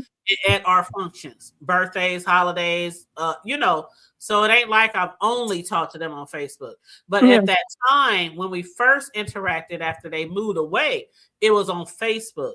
And then after that, we met each other, or we saw each other in person, for events here, because they from here. So they come Yeah. back every now and then, right? And even when they come back, I look at them and I be like, I be kind of jealous, because I'm like, you look like, I wish I can't dox, but I wish I could show you guys who I'm talking about, because it's one of those transitionings where they really look like they were born a woman. Yeah. And And see, they only reason I asked that question is I know my personality, and I'd be like, "Girl, why you did all this?" It but won't if be you nothing really know them, negative. if It you grew up wouldn't. with somebody that you just have to grow up. If you grew up with somebody that was so feminine, I had those. so films. I'm talking 5, 6, 7, 8, 9, 10 years old. I'm talking like they never acted like a boy, never played Yeah. with boy toys, never did what boys did. They You always know what I'm talking about? We called them sisters back then. Yeah, they always were feminine, but nobody talked about it. You know what I'm saying? Yeah. Because religion, church, back then when people thought people were gay, they didn't talk about it. They just pushed that Trust me. shit under the rug. You preaching to the choir. I'm from a Yes. small and town, so I know. So I always knew, a lot of us always knew in our heart that this person, back when we were kids, it wasn't no like, oh, they're not uncomfortable in their body. It wasn't that type of thought. It was just like, we know they're not. Yeah, We he know just they're kind of gay. he's sweet. They're girly. They're Mhm. what all the shit they would say, about Got a little sugar in his tank. yeah, the shit they would say. So when I see him 15, 20 years later, Mm-hmm. he's a she now. Mm-hmm. And it was like, oh my God. I was kind of like happy. Yeah, I'm not saying a bad thing. I just know for me, I would have to acknowledge it and be like, girl, you should have been did that. No, I'm telling you. I know what Miss Mel is saying. She's saying, girl, No, you when looking I saw good. this Like, beauty, how you look so cute? Like, what Exactly. happened was? when Let I me saw know. this beautiful, when I saw this beautiful Girl, I might need to go to your surgeon. because again, when you Yeah, I mean, that's my personality, Charlie. I would state the obvious and be like, well, shoot, you could have did that a long time ago. I'm sure they ain't had much work to do on you, But see, they back then it was different though. No, I'm talking And about even if him you try to now. I'm transition, talking about like, him now. but even when you try to transition, like, do y'all follow TS? Yeah. Like, do y'all know how they Yeah. transition back in the day? They Yeah. would transition and still look like niggas. Yeah. I got it. But you know what? With It got TS, better over time. because I didn't discover her until she had already turned into TS. Also, you don't have know a her as hard- Timothy. You don't know her as Timothy. I have a hard time picturing her as Timothy. She's showing the pictures. Oh yes, yes. She's showing the pictures and everything, and I've seen the transition and all. But I'm just saying, from I accept you where I meet you at. So But like, did if I, you see her early transition pictures though? oh yeah, I saw 'em. She talk So about you her know own. that She they talk about look her own like- stuff and said she was a brick. But no. I'm saying, have you seen the pictures though? Because she posted about maybe 8 pictures of her. One Yeah. day Craig was live, and she posted pictures of her from Yeah. back at when she was dressing up as a girl. Yeah, I saw You when could she was talking about how tell skinny she was, and she had them. And you could tell she was a nigga. Yeah, you can tell then. And then later in life, medicine gets better. The money get better. Get better, money get better. But yeah, back in the day, all those pictures she showed of her actually, and Yeah, she was rough. She looked really rough. Like, Mhm. you know what I'm saying? And so this person that I grew up with, they were always boy. But they didn't look rough. They grew up and they got on their own and they moved out of town. And then I guess they finally felt like, fuck this. I want to be me. Mhm. I want to be, and they went and they did that transition. And when I saw them, I'm telling you, it was so amazing that It was I like seeing them could as their barely true even self. remember them as them. You know what I'm saying? It was so transforming that I couldn't even remember what they used to look like. That's how transforming it was. They are just the most beautiful woman because they can't be female. They're the most beautiful woman I've ever seen the transition. And there's a lot of people out there who are trans. I And gotta when go. I look at this I person love and they you. look just like a woman, I'm just like, I can't even. What happened? Wait, it's just natural. Hey, boo, it's just natural. But yeah, I gotta get out of here too, Charlie. It's 10 o'clock. Hey, Charlie, she said in the back chat, I gotta go hood table, boo. Love you. Help a friend. All right, go ahead, help a friend, honey. Yeah, But, I'm gonna jump down too. Yeah, but Mel, I think I really am gonna start that segment. Yeah, you should. I think so. Okay.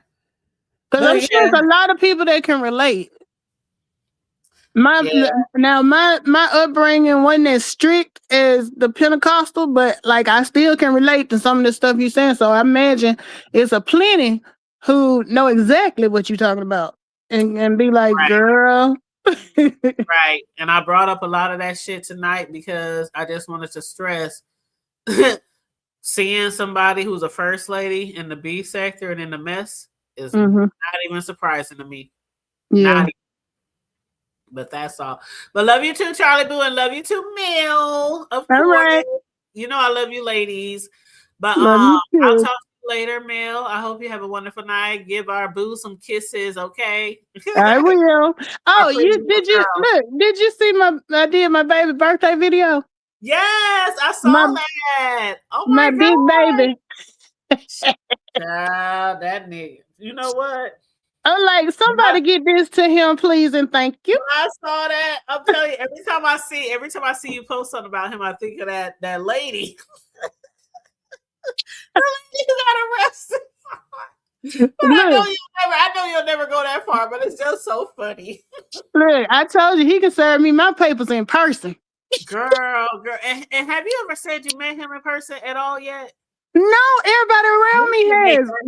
No, like, my brother, my husband, my niece, everybody that met him but me.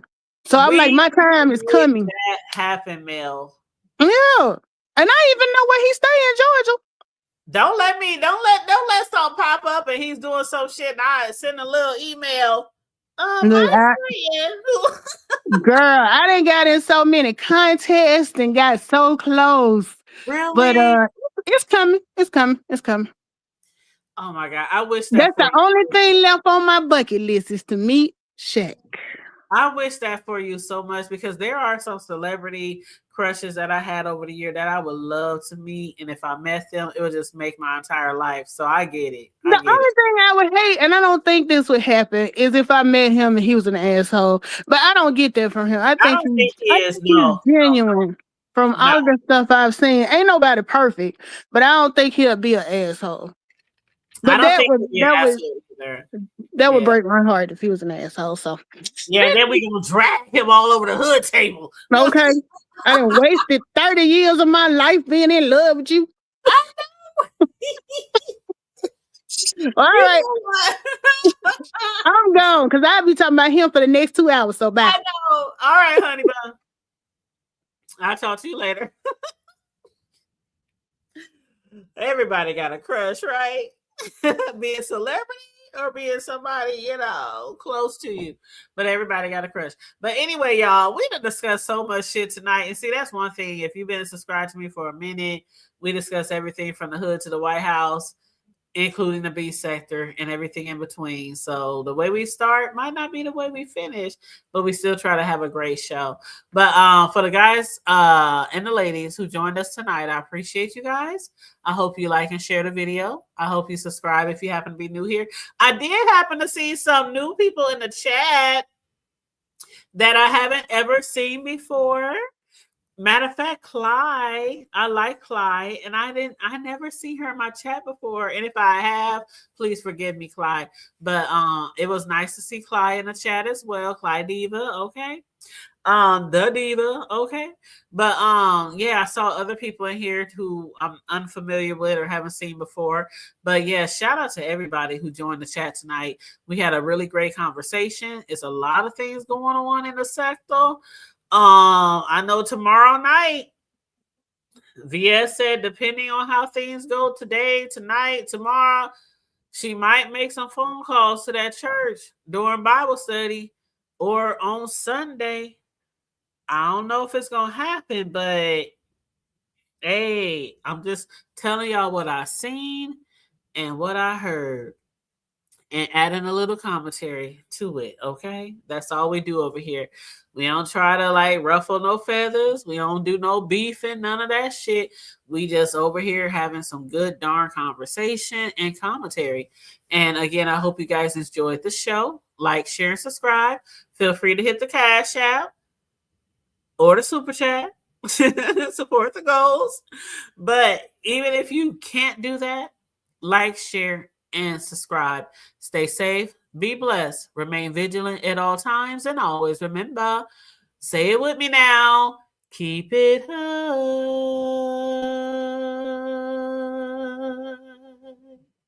I'm out. Bye.